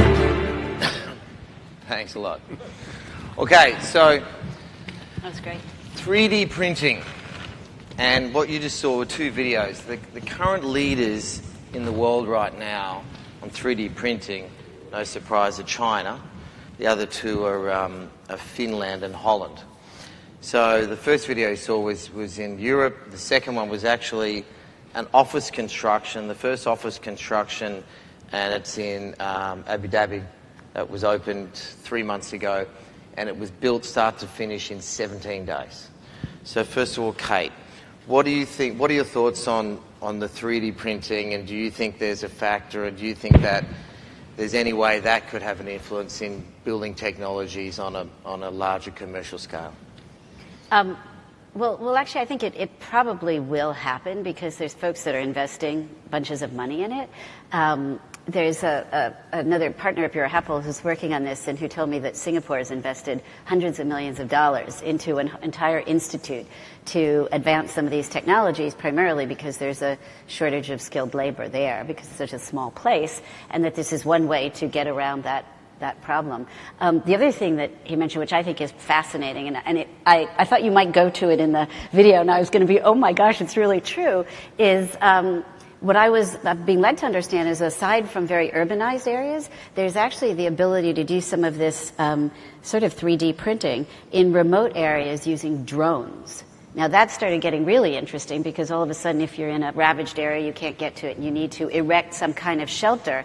And he had shown me a video, which I wasn't allowed to use because it was confidential or something, of how that actually works. And so the possibilities for a variety of environments in using these kinds of very cutting-edge technologies, I think, are enormous.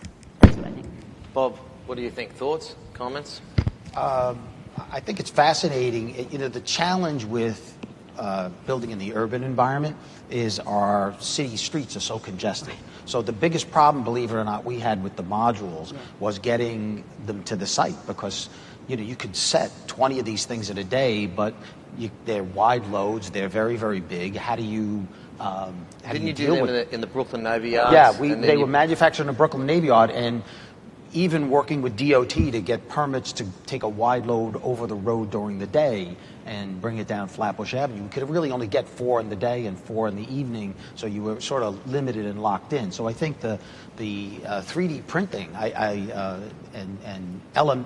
that one of the things we're going to need to do, and why it may be very helpful, is that we're going to have to make things in smaller components that fit together well to sort of really get that technology to work here in the city, so that things are more transportable.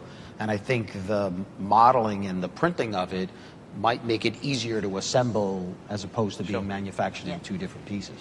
And look, just to finish that thought with the modular construction, certainly Forest City Ratton is one of the world leaders and has been on that. But do you now see that to be a continued possibility, that you guys are going to continue with that? And how do you see that panning out in the next 3 to 5 years? It's amazing how many people reach out to us with different kinds of solutions for different applications.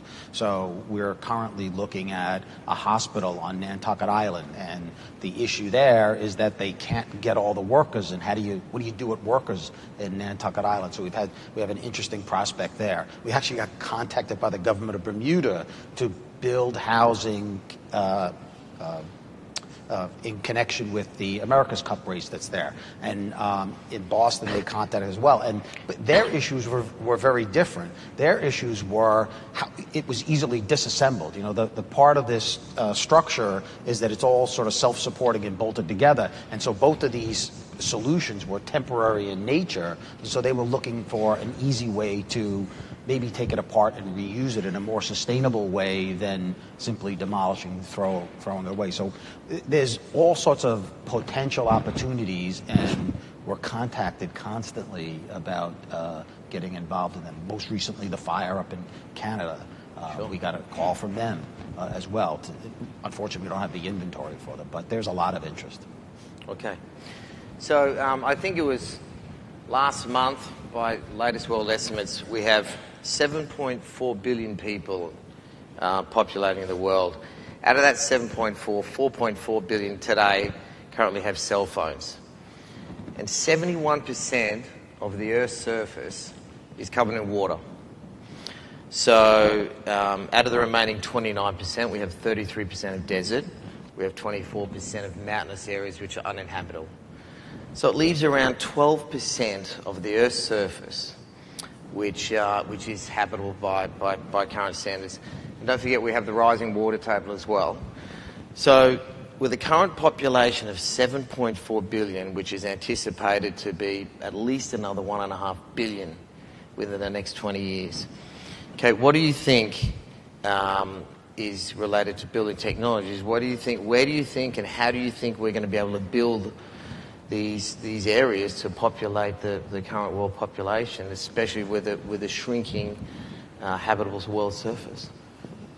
Well, I mean, I do think there's a lot of opportunity. And, I say this hesitantly in New York because we're quite dense as it is, but there are many places in many cities that can be denser, that are going to have to be denser. I think the tricky part is that a lot of the biggest cities are waterfront cities, and they're there because they were once ports, and so they are more subject to those rising tides that you talked about. So how do you densify smartly in those cities that have the rest of the urban infrastructure to be able to accommodate the growing population? I mean, I don't have any doubt that there's more than enough room for that. It's a question of doing it smartly, because there are places that are very vulnerable, and it's not only people coming into the cities, but it's actually shifting people who are in harm's way to slightly safer locations. Sure. Bob, any thoughts? I think it's going to be heavily reliant on reinventing our infrastructure. New York, it's dense, and we get around pretty well, and I think we get around pretty well primarily because, as antiquated as our subway system is, I was in Bed-Stuy an hour and a half before we got here and came completely by the subway, stopped home. And so it's amazing, really, how far you can go. And people who are non-New Yorkers come here and see how far you can go. I think, though, an interesting notion would be, again, this whole notion of the autonomous car, ways that we can move people around, not through the subway, but in ways that don't require a lot of space for the traffic and the infrastructure associated with people self-manipulating might be a way that we can pack things in tighter. I think it's going to be re-examining how the infrastructure is, especially in places that can afford to increase their density. Okay. So I think we're down to the last 10 minutes. So I have one more question for the panelists, and then we can hit the floor. So, and sort of you touched on this earlier, Bob. So facade design, if you look around the city and what was built, in the millions and millions of square feet in the first 3 decades of the 1900s, there was a very specific trade. It was a stonemason trade, and these incredible facades we have. So now, if we look at the last 20 years of building, and we look at the automation of facade systems, curtain walls, some window walls thrown in there, hugely fabricated, off-site fabricated, a lot of it in China, but in different parts of the world. So, and then specifically related to the lost trade, I don't think you could find a stonemason company that could build a facade that was built in 1920s or 1930s like the Flatiron Building. So, Bob, what are your thoughts on that and that losing workforce of skilled workers in construction? And how do you think the automation piece of things like facade systems and exporting a lot of these materials from different areas, how do you think that relays into where we are today and the future? Yeah, no doubt the craft workers are slowly disappearing. Even hand-laid brick was an art to create an arch or a corbelled section. For many years in the city here, every wall that you looked at was plaster, and so there was lath, and plasterers would layer on. Now we put up sheetrock and tape it, and we're done. And so there's no doubt that we're losing that craft. But I do think that technology and prefabrication in conjunction with that. So, for instance, we're experimenting with certain products. We have a plumbing product. It's used around now. When you attach 2 pieces of copper tubing for water, traditionally the way you would make that connection is by sweating or welding the solder into the joint. And that's an art. It takes years, and people would practice and become apprentice plumbers to do that so it would not leak. Well, now technology allows you to take a copper fitting and that copper tube, and that has a little gasket in it, and there's a machine, a hand tool, that crimps it in exactly the right pressure, because too much it'll leak, too little it'll leak. And so I think technology can largely replace the craft that might have been. And so someone needs training, obviously, but you don't need to be skilled as a plumber. And I think more and more of that, we're seeing that. Electrical wiring, there's a company called Rough and Ready that's out in the Midwest, and you send them your engineering drawings, and they fabricate the boxes, they put in the switches, they take the whole lengths, and they basically send you a box of electrical components with instructions that's not very difficult, different than IKEA, and you could wire this, put all these outlets in, all to a panel box, and then at that point, some smart person has to connect the right wires to the circuit breaker. But think about, again, that skill that's now been largely replaced. It doesn't replace the job, but it does replace the level of the skill. And Kate, what do you think about that, and specifically also in relation to not just the architecture and how that's changing and being driven by these materials being manufactured, but also maybe just some thoughts on sustainability nature, the sustainable materials that we're trying to design and build into our products, and how you see that lays out in the future of construction and building. Well, I don't really see the building industry as that different from other industries that have gone through automation. I mean, we mentioned the port industry, which used to be, the art of the longshoreman was to figure out how to carry the right amount of whatever it was, coffee bags or bananas. And of course now that's largely containerized. And so you need training to be able to work those machines, but essentially we've given that up for a better technology that now has very ugly container ships that are akin to very ugly modern buildings versus the beauty of the old liners and the beauty of the old architecture. But as a result, we have this global economy, and we can all wear shoes from Brazil that are very cheap.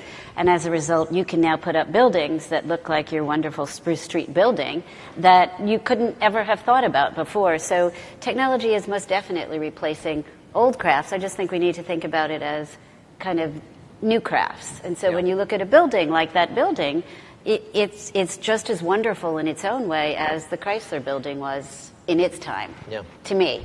Which is why when I look at the New York skyline, it's so wonderful because it is so many things and so many periods. And in terms of sustainability, some of the most sustainable buildings are, of course, the very oldest, because they're the least porous in terms of light and heat, but they're not terribly nice places to work in. Yeah. So I think it's a matter of striking a balance between sustainability in terms of the environment and the use of energy and all the stuff that comes in, the mechanical engineering, but then also places to work. We saw a discussion earlier about what is today's place to work and productivity of people, and you need to balance that because that's a piece of sustainability as well. Sure, and also don't forget the other thing that is always a factor is cost. I mean, at Anbau, we're doing a couple of developments where we're hand-laying the brick, as you mentioned before, Bob, hand-laying brick on the facade of a building on a high-rise in New York City versus modularizing and buying something and having it delivered. There's a cost factor to that. Hopefully we recognise the returns on that, but that's a conscious decision. Okay, so I know we have a few minutes left, but I wanted to open it up, thank the panelists here, and open it up to some questions if anyone has any in the form. Yeah, just grab the mic there. Okay, I have a question about the 3D printing technology. So European Space Agency and Norman Foster, they have announced year 2013 that they're going to build a 3D printing building on Moon using lunar solar. Sure. And then after that amazing article, there's no track of that project. And then since you guys have brought up that thing, I want to ask you your opinion about the technology, especially in space. Sure. I actually know some people at Norman Foster, and I spoke to them about that actually recently. That was 2013, but that had been in the works since 2011. So it took 2 years to put that, but then that project fell apart, and it didn't obviously go ahead. And I think, I think Bora Happel are investigating, and Kate mentioned earlier about different parts of the world investing a huge amount of money. I think that technology will come, and maybe it comes. I mean, it was 2011 that China built the first house completely in 3D printing, so that was 5 years ago. So changing technologies, and I think it's something to keep an eye on, but I don't think it's going to happen overnight. Do you have any thoughts on that? I was just going to make a rude comment about the ambition of starchitects in the world to, so I think I probably shouldn't. Okay. We have a couple of minutes left. Any other questions? Yeah. Hi, mate. How are you? Is that a microphone?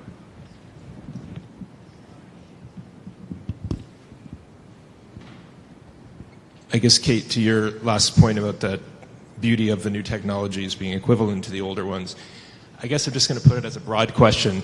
Do these kinds of prefabrications and pre-manufacturing allow us to tell the human story in our cities in the same way that other building modalities have done in the past? Sort of thinking about our travels around the world, visiting cities that have this sort of story embedded in them through time and through construction.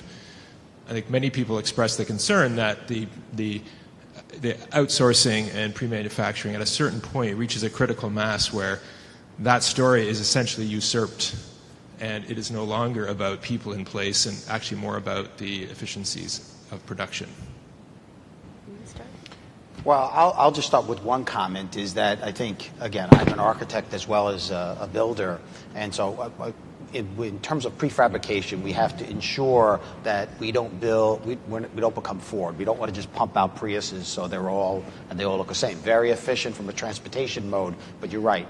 And the way that I view modular, it's process innovation, not product innovation. So again, we're going to rely on good design, and we're simply taking the tools and that nippers and the plumbing pipe and doing it in a different way. We're creating facades in a different way. And so we still need the creativity and the good design to do that. But prefabrication doesn't mean necessarily everything needs to be the same. It simply means that we're going to build it in a more efficient way. And I think one of the reasons we picked the project that we did to prefabricate is it's not an extruded box. It has setbacks. It has reglets. It has what we call the wedge. It's a very triangular piece, and it was a very lovely building that was designed by GSAPP. And so I think it does tell the human story. I think it is very livable, and I think the trick would be when you're done, it shouldn't look like a modular building that we might have imagined, the old Moshe Safdie container sort of thing. I guess I was just going to add that, we talked, I think we're all thinking about residential because that's what we've been talking about, but actually, prefab and modular building can apply to whole other areas of real estate development. When you think about educational institutions, when you think about hospitality and hotels, when you think about things like healthcare and hospitals. So there are a number of areas where it just seems to lend itself very obviously to, replicating form, where architecture is, by and large, less important or less of a statement because those are, in some senses, more functional buildings for a very specific purpose. So I just don't want to forget about that whole world as well. Yeah. The only thing I would say, growing up and traveling and working all over the world in a lot of different continents, there was and there still is a certain element of architecture and form and living, and you see that in ancient China, and you see that in Europe as opposed to the US versus Australia. But now with this globalization of architects and building technologies being available to the world, you'll often see similar skyscrapers in Singapore, Hong Kong, London, New York, which aren't really inherent and part of the natural formation of that part of the world. So I think that's just one context to think about. But anyway, I think we're out of time, so I wanted to thank everyone for coming and listening today, and special thank you to Bob and Kate. And thanks to Dermot for moderating. Thank you. Very exciting. Thank you. Well, now we will do our final panel, which is about the new typology of residences and home living, called the new house for the home. So I'll just invite our panelists out. Good. Do you want to sit over there? Yeah, you want to sit there? Good. Okay.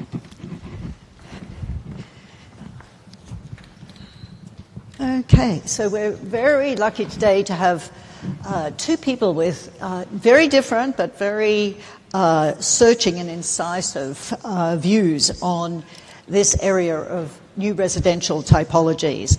We have Brad Hargraves.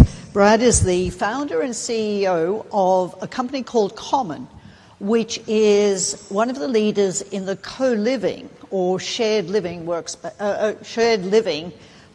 place. And or the format. And this is just Brad's most recent venture. Prior to that, he was the founder and director of General Assembly, which used technology to facilitate people's enrollment in college courses and so on.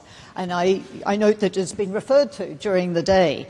He was also he's been basically a technology venture capitalist and has been involved with what was the name of the company what was the Mavron exactly. Mavron is A venture capitalist A firm, yeah. exactly, doing a lot of a variety of things. So quite interestingly, Brad comes to us from a broad technology, innovative technology background, and is looking at real estate. We have also Sarah Watson with us. Sarah is the Deputy Director of Citizens Housing and Planning Council. This is an organization, she tells me, was begun under the Roosevelt era in order to attend to the housing needs of the community and more from a policy perspective. She has extensive experience herself in housing policy in London and New York City. She focuses on both the question of affordable housing, urban renewal, and various other issues surrounding the built environment for our homes. At Citizens Housing, she's shaping research for public policy, particularly with respect to the advent of micro units that have been announced as one of Mayor de Blasio's propositions for solving the affordable housing crisis in New York City. She's the author of a fabulous book called Making Room, which is about how design and the need, how truly interpreting the needs of residents or communities and the design and policy should fit together. So she's coming to us with the aspect of how does the broader community, as represented by its politicians and government and legislature, encourage the innovation of housing for. So we just have a quick video. Thanks. When the tiny house movement comes to New York City, you get this, the micro apartment. Full living quarters in a modest 300 square feet. That's me, Penelope. I'm a reporter for the Times, and I'm about 5 foot 8 inches tall. This micro apartment is located in the Carmel Place development in Manhattan, where 32 market-rate studios rent for about $2,400 to $3,200 a month. If you think you can make the leap, that is, downsize to 300 square feet, consider this. You'd be occupying a space that's about 1/100th the size of Grand Central Terminal's main concourse, and about the size of this bathroom in the Elizabeth Taylor Suite at the Waldorf Astoria Hotel. At its widest, it measures about half the width of your typical New York commuting platform, and at its longest, about 1/3 of the length of this Metro North car. It's just smaller than the inside of the Metropolitan Museum's Temple of Dendur, which, by the way, has 3 rooms. But then again, we New Yorkers have evolved to appreciate small spaces. We dine in them regularly. I can walk from one end of this apartment to the other in 6 seconds. But the space, designed by the architecture firm N Architects, is surprisingly functional, with lots of closets and nooks to hide any mess. The kitchen is outfitted with a refrigerator, electric stovetops, a microwave, and even a dishwasher. Most of the furniture is multi-purpose and made to conveniently stow away when not in use. Take this desk. In a couple of minutes, it'll transform into a fully extended dining table. While the bathroom has a shower stall instead of a bathtub, it manages to feel, well, at least by our studio apartment standards, almost castle-sized. But there are compromises. Like the Murphy bed, if not raised into the wall, you'd find it taking up most of your living space altogether. Putting it out of the way every day would get you your daily upper body workout. So it's a space purpose-built for one. But what if you're the type who likes to entertain? Welcome to my small apartment. Well, first of all, if you're like many New Yorkers, you'd probably skip cooking and order in. Having 6 at the dinner table is pushing it, but not if you're close friends. It'll be cozy, and seating arrangements are tricky.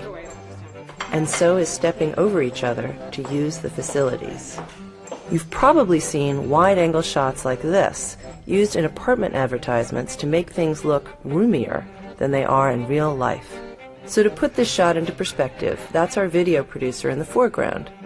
And she's standing just about here, close to the farthest end of the apartment, opposite where we're hanging out. New York City waived regulations requiring that apartments be at least 400 square feet so that the Carmel Place development could be built. Still, it's yet to be seen whether or not this style of living will catch on. The apartments are about half the size of an average studio in Manhattan and cost considerably more in rent per square foot. But it's a new, modern, and legal nook, all of your own, without roommates, and perhaps with all the space one person might need as a haven from the city. This is Penelope Green for the New York Times. Right, well, that is one of the solutions being offered, and we'll have Sarah talk further about that. But on the other hand, instead of closing yourself off and having your own tight little space, what Brad's working on is, in fact, expanding out to share space more. So, Brad. Thank you so much, Patrice, for having me here. So I'm here to tell you a little bit about what we're working on at Common, and a little bit of how we got there. As Patrice mentioned, my background is not at all in real estate, much more so in technology, actually, and in education.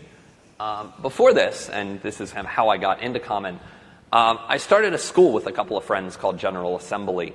It was teaching topics in technology, design, and business, and really focused on job placement, creating the data scientists, web developers, and designers of the future. And one of the things we noticed, and we became the largest trade school in the United States with about 25,000 students a year, and one of the things we saw was that not only many of our students, but also, it's a picture of students at General Assembly, not only many of our students, but also many of our instructors, many of our employees, people well into their 30s, were living with roommates they found typically on Craigslist. There's a couple of trends that are happening here, which Sarah and Patrice know well. One of those is that people are staying in cities longer. They're delaying homeownership. Homeownership rates are at their lowest level in recorded history for people 22 to 35. They're delaying marriage. They're delaying having children. And in many cases, you see people well into their 30s or even 40s earning great salaries with great jobs, still living with roommates. And there are a lot of things that are bad about this experience that we saw again and again and again. People living with roommates, one, it's kind of hard and sketchy to find the roommates. Two, you're often living in apartment units that are built for families, not built for roommates. Which is both bad for the roommates that have to kind of awkwardly fit into this space, and bad for the families who would otherwise be living in those apartments. And also, there's no landlord, property manager that's thinking about servicing for the needs of people who live together. That is, by fostering not only community, but by removing a lot of the annoyances of living with roommates, how do you create a better overall living experience and foster a sense of community? So we started Common really based on understanding how people live with roommates and what are all the ways we can make it better. One of the first things and most obvious things is to really focus it on the room in some ways, and focus it on making it an easy move-in and onboarding experience. So when you join Common, you sign your lease electronically, you sync your bank account electronically, you choose your suite. Everything in Common is arranged into suites. So typically between 2 to 5 bedrooms in a suite around a central living, dining area, often with a really nice kitchen, nicer than someone would be able to get on their own, with nice common spaces downstairs. One of the things that we often saw is that furnishing was a massive problem between groups of roommates. One of your roommates would move in, they would bring the couch because they had a couch, then 3 months later, and keep in mind, the average tenure at a job for someone 22 to 34 is also at its lowest level ever. It's around 16 months. So people are moving and transitioning between cities and places to live faster than they ever have. So 3 months later, your roommate leaves, it was his couch, so he takes the couch, suddenly you don't have a couch. You're going to IKEA to buy another couch, and chances are you're not really thinking about that couch as a long-term asset. It's just something that you'll probably sell on Craigslist or even throw away when you move. And one of the most interesting conclusions from our research process was that a majority of young people living in cities are not buying furniture for the long term. They're selling and purchasing furniture every single time they move, which is very often.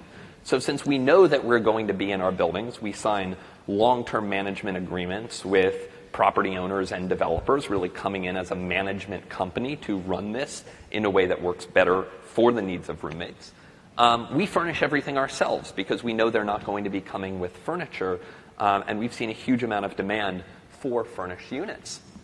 We also take a step beyond furnishing. We provide all shared kitchen and bathroom supplies. We provide the coffee machine, the blender. We have rooms downstairs in the common area where they can find things that they would never buy on their own, like a margarita maker or a popcorn machine or something like that. And these are ways to just surprise and delight the customer. In many ways, we are thinking about housing like product people think about housing, not necessarily like a financial asset manager thinks about housing. So just trying to remove a lot of the annoyances that make living with roommates difficult. There's also a big technology component to what we do as well. I mentioned our onboarding experience where everything happens electronically. There's no physical paper. There are no cashier's checks. We also use in-home technology to the extent that we can.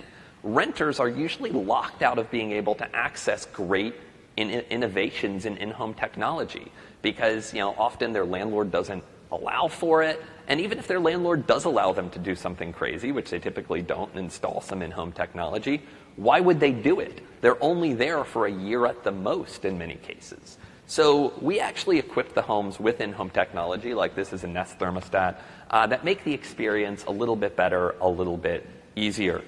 I mentioned some of the furnishing. We also have great outdoor and indoor common spaces. And one of the things we love to do is reclaim underutilized space that's typically found outside of any unit that many landlords of small multifamily buildings really ignore because if they can't rent it as a part of a unit, it's not very important to them.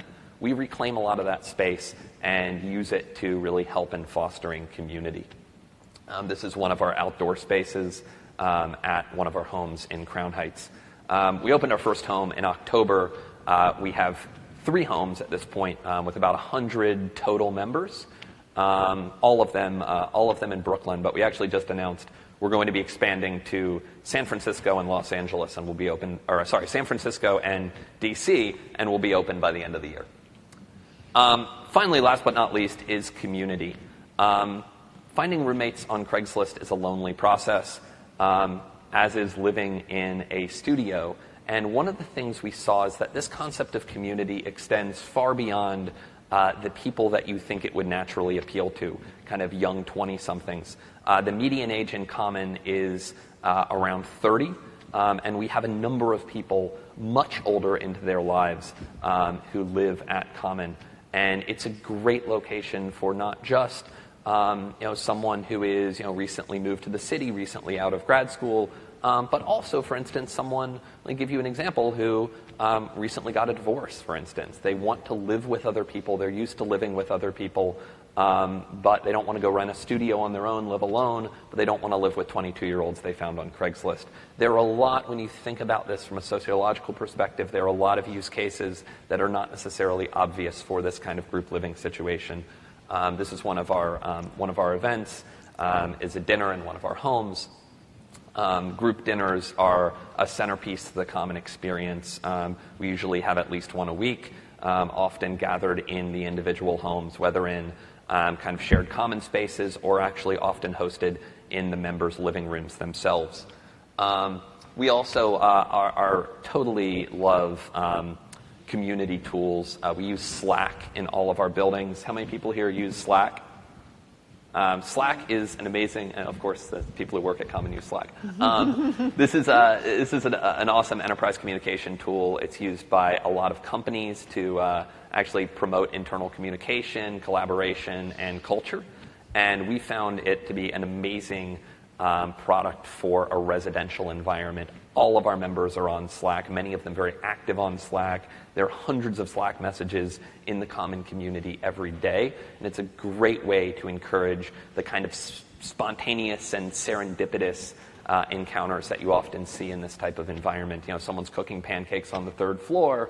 They say, hey, I'm cooking pancakes. Who wants to come join? Keep in mind, since no one has their own kitchen, almost all cooking is communal. And I think that's a wonderful thing. So thank you so much. We're going to take some questions and have a discussion. Thank you. Excellent. Thanks, Brad. So that's a good overview of how the notion of shared living space works. So we'll ask Sarah as to how she's approached these issues from the policy point of view. Mm-hmm. Mm-hmm. It's my presentation. Okay, great. So thank you for having me. I'm Sarah Watson. I work for Citizens Housing and Planning Council. We're a nonprofit research and education group that's focused on housing policy in New York. We have a small research staff, but we have a very large advisory board that really covers every part of residential development and management, and we really use their insight for our research and for our education. And our goal is really generally we advise the government, and we're independent from government. We try and advise government and the housing industry about how to make sure that the housing supply of New York stays following the needs of the population. That's our main goal. So I was going to talk today about one research and education initiative we've worked on called Making Room, which is looking at this idea of housing typologies and just how much demographics have changed in kind of a broader context. You can read more about the whole initiative at makingroomnyc.com. And for us, it's really an approach to urban planning, and we think that every area should really follow this approach to make sure that they're keeping track of demographic change. It has a huge influence on households and a huge influence on what type of housing is needed. Not actually just in our big cities at all. We've been so surprised going through this process about how much demographic change is being seen in all corners of the country, and how exciting new typologies can really be for supporting this. So we see it as 3 major approaches for planning that should really happen. One is really understanding our households, and Brad talked about this. Sadly, I mean, I have nothing against this lovely family, right? This shiny family right here, but the definition of household has stayed as a family, as a nuclear family, really since the 1950s in the States. It was actually put into the census as family and non-family. That's really the definition of household, which has really hidden things from view, actually. It hides change from view because everybody who's not a nuclear family gets put into this non-family category, and it's so hard to digest what's really happening. And obviously it's so crucial to really understand how our households are really living so that we can make sure that our supply follows. So this is a major barrier it's a barrier for research, it's a barrier for the housing industry. I mean, you could even see it in, we call multifamily buildings, has family in it, single family units. It's really everywhere, this idea that a household is a family. So we tried to unpick this. Our data model looked at 6 more intuitive, I've boiled it down to 5 here, intuitive household types so that we could really understand how households are living. We can apply this model anywhere. So where are the single people living alone? Couple, no children. Nuclear family, we did it with children up to 25 to give them sort of more leeway as a more realistic nuclear family. Single parent family, and then where are the adults who are sharing with each other? So we took away the idea of family and non-family and just stripped it down to these 5 categories. And what came out was just so surprising for us. It launched this Making Room project, and it launched this kind of commitment and passion about how much new typologies are really needed for us. Only 17% of the households in New York are a nuclear family. This is in the 5 boroughs. Only 17%. But yet still our housing policy, our affordable housing work, everything is still focused on the nuclear family. And we'll have a look at that, especially in terms of like the layouts of apartments and houses. But it's very small amount. Actually, a third of all of our households is just one person living by themselves. In Manhattan, this is 50%. So every other housing unit is just one person living alone, which obviously has tremendous implications for what sort of housing is needed. In the country as a whole, this is a wildly growing phenomenon. It's almost 30% of the country as a whole is just a single person living alone. It's a huge change. And then on the other side, a quarter of all households are actually sharing in some way. They're living with adult family members, they're living with roommates. All of our households together are either very small or very, very large and kind of dynamic and fluid. And we're really not a traditional city in any way, once you boil that down. And that information is so important to know for the housing supply. So the second approach, once you've understood households, is, well, what are the best practice in terms of housing typologies? We do keep reproducing the same layouts for apartments and houses, but all around the world there are many different options for typologies that support different demographics. This is like the very standard layout. You know, the standard layout for an apartment and a house is telling you that a nuclear family is living in it. There's a master bedroom, which tells you that there's a couple living in the bedroom and probably a man in there. And then the children's bedrooms close by, the smaller bedrooms. You know, this is a layout for a family, and it's really the apartment and the house that just keeps getting reproduced everywhere. But beyond that, there's so many other typologies for different sorts of households. We've done a lot of research and education work on trying to get people to understand other places. Tokyo is a big leader in compact homes for single adults because they, as a culture, acknowledged that there was so much of such a high single population there, and the housing supply could follow. Actually, in Japan, they're even moving away from small units, and we're seeing a lot of shared housing for single people, as there's a fear of kind of the isolation of single people living alone, although the single population is not dying down there. This is a great shared housing project in Tokyo called The Share, which is kind of common, I guess. And also, there's all sorts of other typologies. How can people with houses, mark off a smaller unit for sharing for their mother-in-law to live in, and all sorts of things like that. So just thinking typologies beyond the standard is just so crucial when you understand how households are really living. So we've did a lot of education work around this topic. We hired New York architects to come up with these typologies. New typologies. We actually, that's not good. Do I have to press OK on that? No, he's fixing it. We had a large museum exhibition in 2013 called Making Room at the Museum of the City of New York, where we built a micro unit full size in the exhibition. We had small units for singles. We had shared housing arrangements. We had accessory housing. So we as an organization has been really focused on trying to promote just how exciting these new typologies can be when you accept that this demographic change is happening. Just give them a minute. Okay.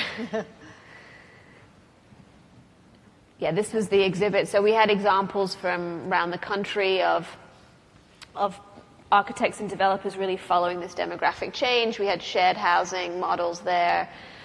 We built how you could evolve a single-family home and add in these small units for sharing to happen.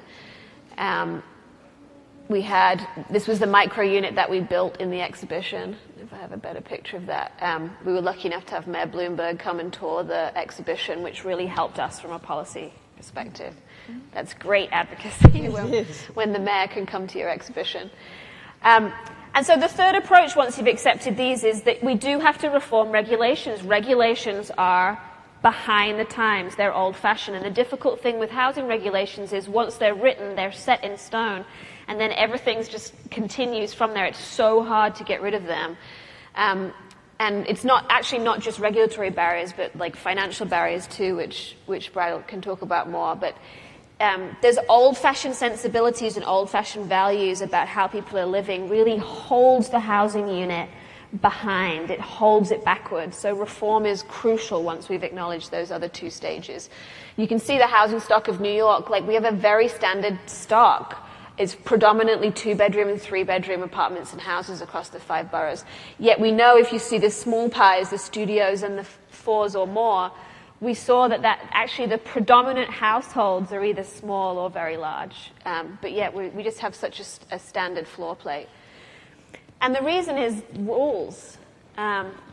We have so many rules dictating what a housing unit looks like in New York. New York actually more than a lot of places in the country. We have a state multiple dwelling law that dictates multiple dwellings. There's a building code, housing maintenance code. Our zoning resolution is intense, very complicated, and dictates a lot. And it really sets out this standard layout. It's hard to break away from it. And Brad can talk about those challenges. It's a reason why not many people embark on trying to break away from this standard layout. It's easier just to keep reproducing it. I'm not sure what this blue block is, but these are the basic things that get in the way of doing anything different in terms of typologies, our overall regulations. We have density controls dictating the number of apartments you can fit into a building.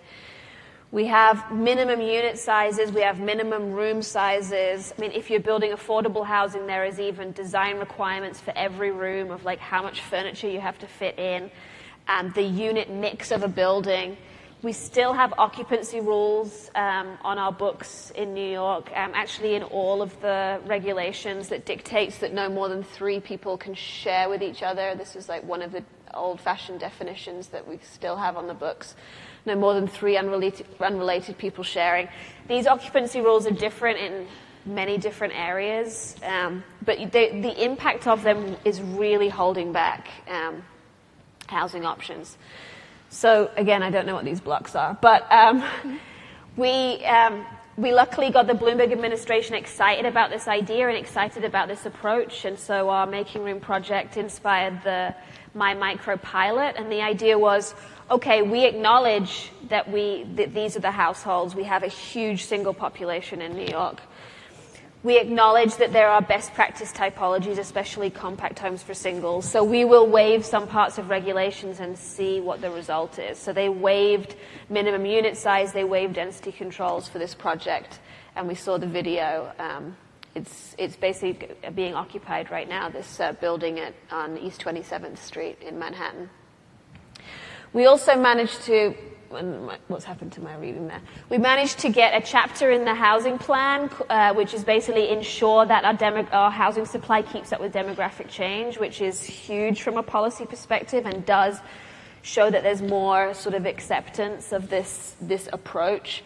And recently a zoning change just passed in March, which we were fighting for and working for the last few years, which actually did take away the minimum unit size for apartments in New York, which was 400 square foot, and it removed it from zoning, and did some tweaking to the density controls too to make it a bit easier to unleash some new typologies. So it was a small step forward, but incredibly exciting from a policy perspective.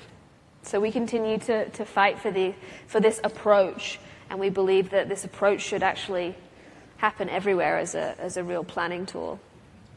Thank you, Sarah. And Sarah raised some regulatory barriers or challenges that are still facing you. So, Brad, would you like to address those? Yeah, absolutely. So there's a couple of things to think about when you're looking from a regulatory approach here, and Sarah addressed a lot of them really well. I also want to make sure we talk about some of the, I would say, institutional and like old school mindset on the financial side as well, which I would say is to us the bigger boundary. There's a couple of big buckets. One that Sarah didn't mention was SRO rules. We have to be very careful about how we do what we do to make sure we don't run afoul of any of those. That's single room occupancy. Single room occupancy, yes. So it's illegal in New York City to create a new single room occupancy dwelling. And largely defined by having kind of small kitchens in the bedrooms themselves, as well as exterior locks on the bedroom doors. There's a bunch of other things that go into that. You also have to, there's some things that are very reasonable and justified. I mean, obviously, there's fire code, there are occupancy rules, things like that.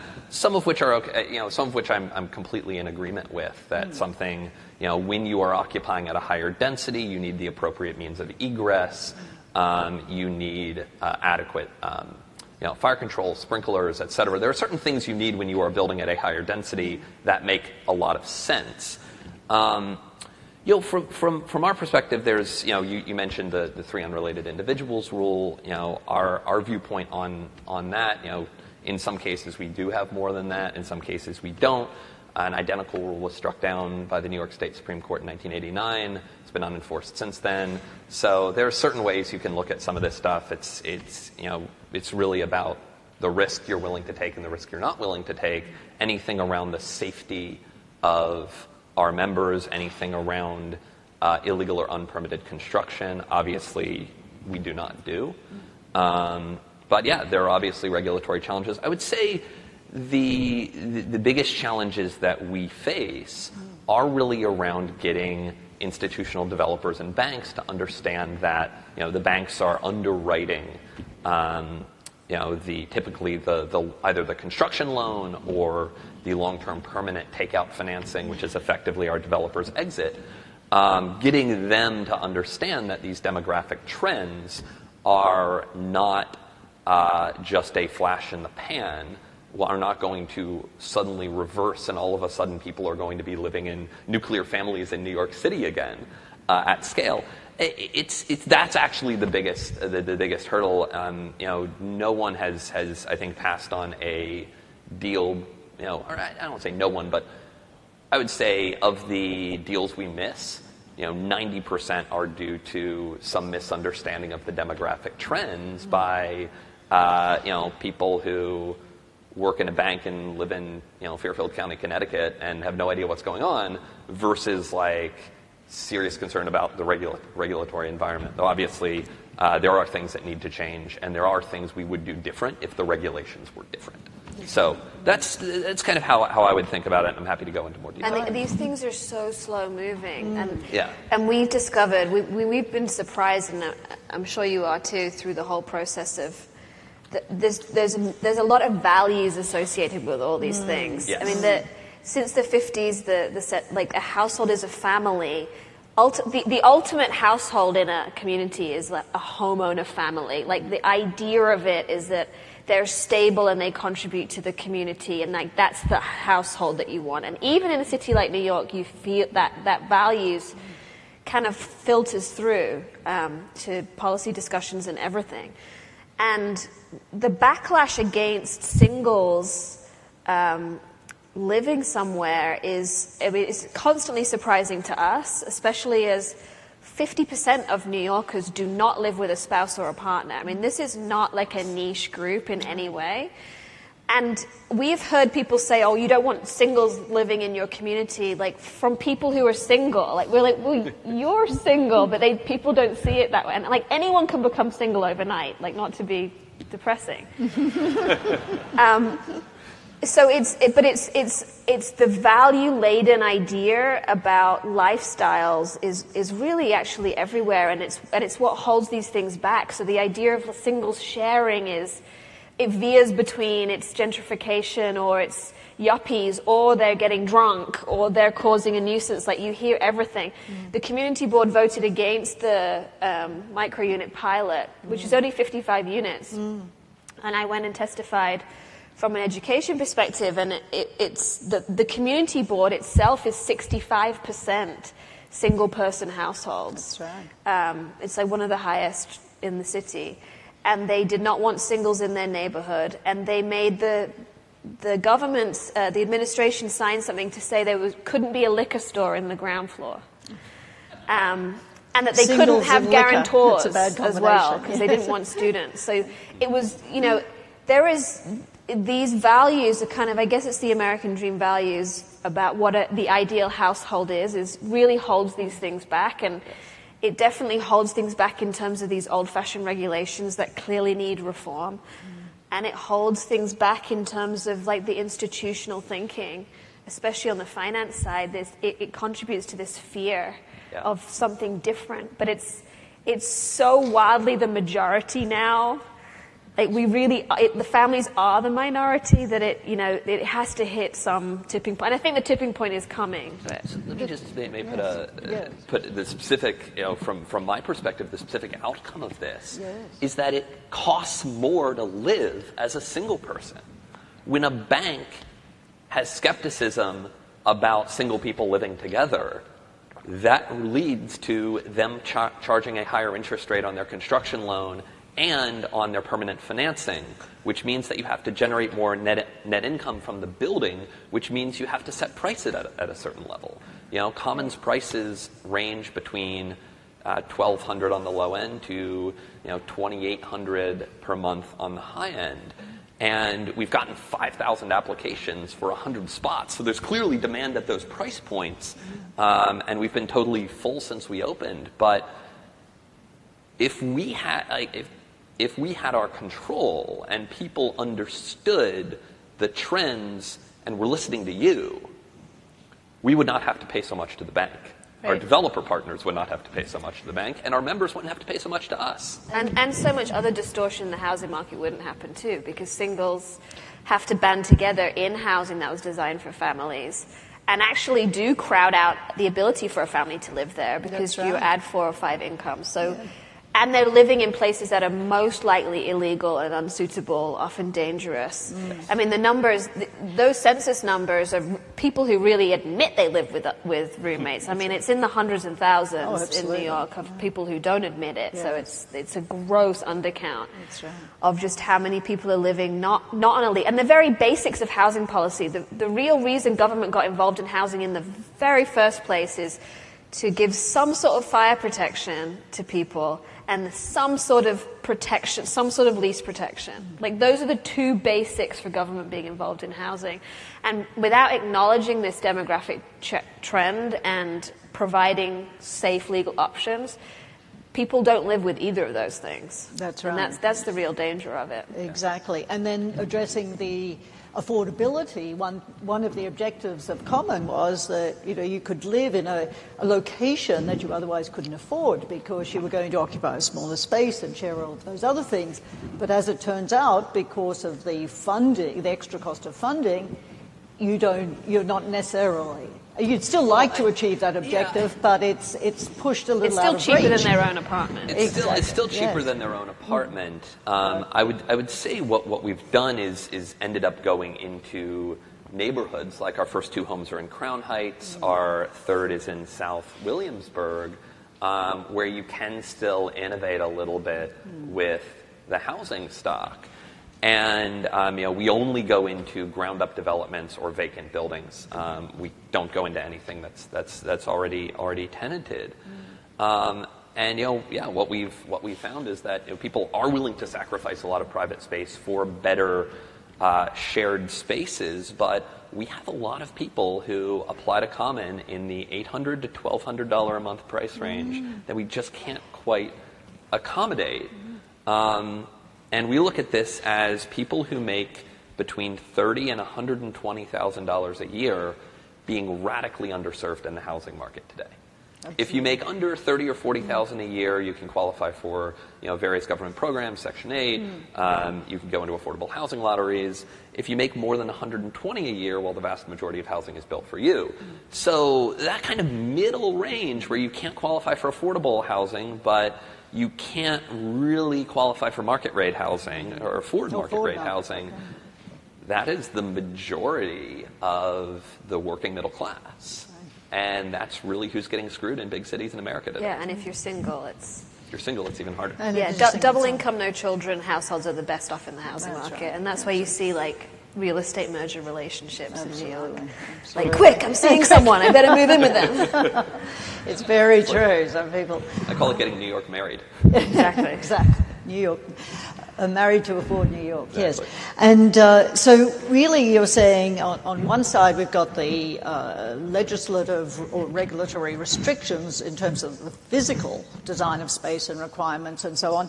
And then we've got the financing side, lagging in terms of being open to, I would say, credit underwriting in a different way. Absolutely. So, it's probably going to take some time for that thinking to change in both of those domains.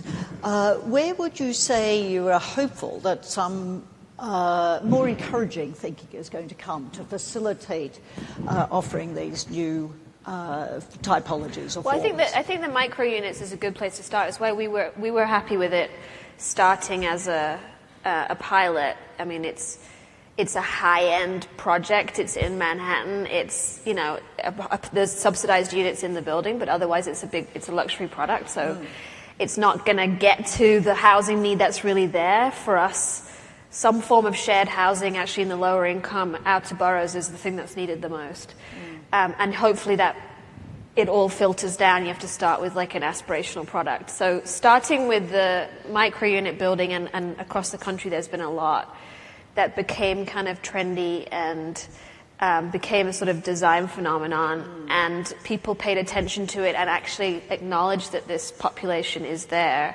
They seem to have some financing options, and that wasn't the case. There was no comparables for that before that. So I think that's a good start. I mean, that Carmel Place, my micro project, got financing. There's many buildings, micro units buildings, especially in New Jersey, coming about that seem to be fine in terms of financing. They also do have high per square foot values that an underwriter has to come to terms with. I mean, a micro unit building is very expensive to build. It has more kitchens and baths, like more infrastructure. So accepting that and accepting the high per square foot values and sort of the difference, it's the different layout of internal space that underwriters have to get their heads around.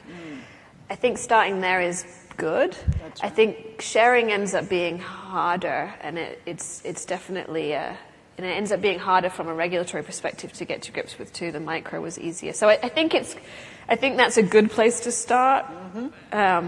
But again, it's slow. Well, what about? It's absolutely changing. I mean, the difference from 12 months ago to now in the environment we're seeing is completely different.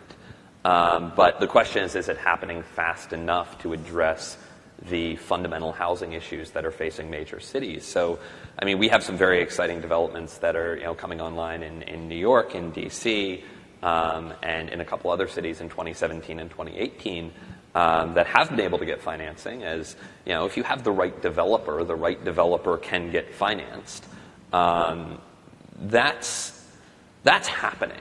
The question is just how quickly and at what scale. And the spread of the acceptability. Yeah, absolutely. And it's, you're seeing a lot of people build, I've seen people build hybrids of, part micro unit, part co-living to kind of address, because there are some people who want micro units who really want kind of their own space, even if it's small. There are other people who want to share and want to live in a community. So there are different people who want different things, and you need both of them in the ecosystem. And you're starting to see developers, and increasingly large developers, understand that. So it's changing. Just the question is fast enough. Is it fast enough? And in terms of our prior panel, are we able to build and construct these things with sufficient flexibility to change and alter? Because what we're talking about now is one moment in the time of a demographic change, and it's going to continue to change one way or the other. So we'd like to think that, for the next evolution, we're going to be ready to adapt these spaces yet again, and so on. And shared housing is the best for that. Shared housing. Because it can actually evolve. A whole building of micro-units is tougher. Is much tougher to undo. Exactly, yes. Exactly. Well, we have about 10 minutes for questions. We're very lucky to have these folks. So questions from the audience, please.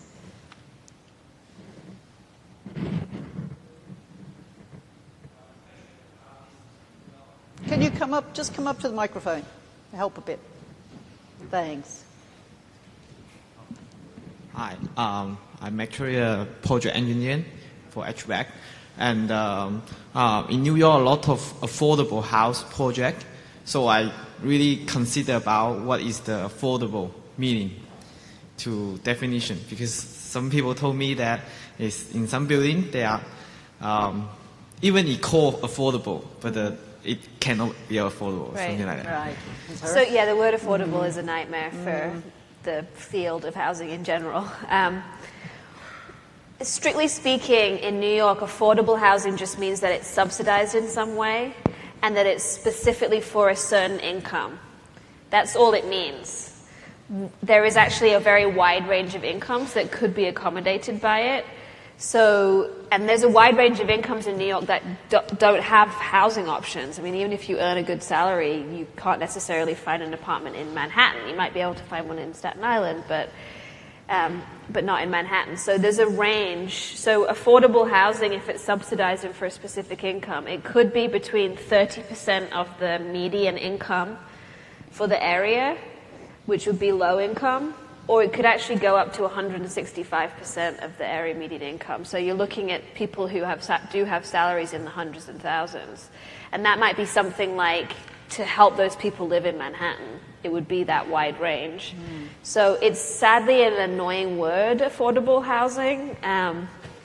It also doesn't capture the sort of affordable options that Brad's talking about, which are more like affordable market options. Right. So we like to say attainable housing for those instead of affordable, because affordable is so loaded.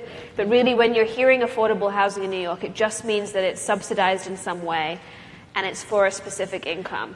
And if you're trying to do a housing unit for someone who, say, earns $150,000 in a luxury area in Manhattan, you still have to subsidize it because it costs so much to build here. That's all it really means. Subsidized and for a specific income. Yeah, that's why I like your idea that make the room smaller and make it more affordable. Maybe. Well, that's the attempt to make the micro units, absolutely. Well, in Manhattan, you've got such high, or in all of the most favoured areas, you've got such high land component cost. Yeah. So therefore, you're going to sort of maximise the number of people you could put over it. So for the micro unit pilot, the requirement, because it was a government request for proposals and it was government land, they made sure that there's 40% of the building there's capped rent for a specific income. So that was a requirement of the building. So 40% is for specific incomes. There's a range, and then I believe 8 or 9 of the units were set aside for homeless veterans. That was done really. They were able to do that because the government already owned the land, so they didn't have to take so much money for the land. If it was just a private deal, it's incredibly hard to do that. You have to just plug huge amounts of subsidy in order to do that. Other questions? On the floor? Well, we might... There's a question. Oh, there's a question. Sorry, please. Hi. So I just wanted to say there's a lot of this topic being brought up in even film and other industries. I don't know if anyone's seen The Lobster, but it really talks about this kind of dilemma, the social dilemma where there's, the couples in the nuclear family versus the loners and the outcast, and how they don't really fit into society anymore. So I guess my question really is to Brad about how do you foresee, what was the catalyst that started pushing people from nuclear families to more single and oh my God. single living? And do you think if you can pinpoint that catalyst, do you think you can use it to help predict trends in housing? And do you think you can use that to convince, the guy in Connecticut who doesn't believe you and doesn't want to, invest in you? Do you think you can use that to convince him to invest? Yeah, so that's probably a better question for Sarah. You actually can't see the movement so much in New York, because New York's always been kind of a non-traditional city, actually, and attracted people who are non-traditional. But you can see it in the national data. Yeah, yes, also, right? I mean, it's people not getting married. It's the last 25 to 30 years of the marriage rate going down, divorce rate going up. There's an huge elderly single population. It's sort of demographic trends coming all together at you. Yes. Not one answer. I don't think there's one answer. I don't even think there are 5 answers to your question. I think there are a lot of answers to your question. Yes. I think what has changed from my perspective is while these demographic trends have been happening, you still see a need for community and togetherness. And I think digital technology, not to wax too poetic, has also made us lonelier. And I think as we spend more time staring at our devices, there is a premium that is put on quality in-person interaction. Well, that's a delightful segue into concluding our conference today. We've been talking about new typologies of living, working, building those living and working spaces, funding those living and working spaces. But I think what we came, and of course a lot of this has utilized technology. And that technology has facilitated some of the activities. It has enabled crowdfunding is pretty much all based on the ability of technology to handle those transactions and so on. But as Brad is saying, sometimes the technology is enslaving us and making us more alone. So therefore, I think what's been most surprising today has been the discussion, although talking about the actual changes in the physicality of the space and the typologies or layouts, pretty much every panel and most panelists have been talking about the activity, the human activity. And there's been much more discussion about what are we really looking for in terms of that human behavior in the workplace, how that has changed, and how we've gone from, at the beginning, discussing that space or the workplace, the space you had in the workplace, was the status symbol. Right through to the notions of home ownership being a typical social symbol that is clung on to by perhaps too many people, and how all of the people speaking today have talked about breaking through that and being more about what the human being represents in themselves and through their activities, rather than this ownership of space or defense of space or control of space. So, whether it's technology that's changing us or enabling us, it seems as though what's happening around us is a formation of real estate, living or working and so on, that is really more or less responding to how we want to be as people. So that, I think, has been quite interesting today. So thank you very much for coming. I hope you will enjoy.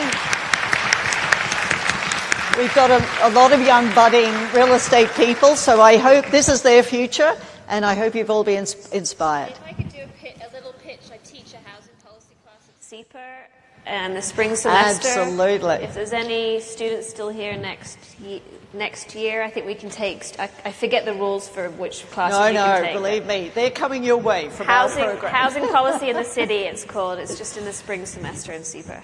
Yes. Yes. You can come sit in.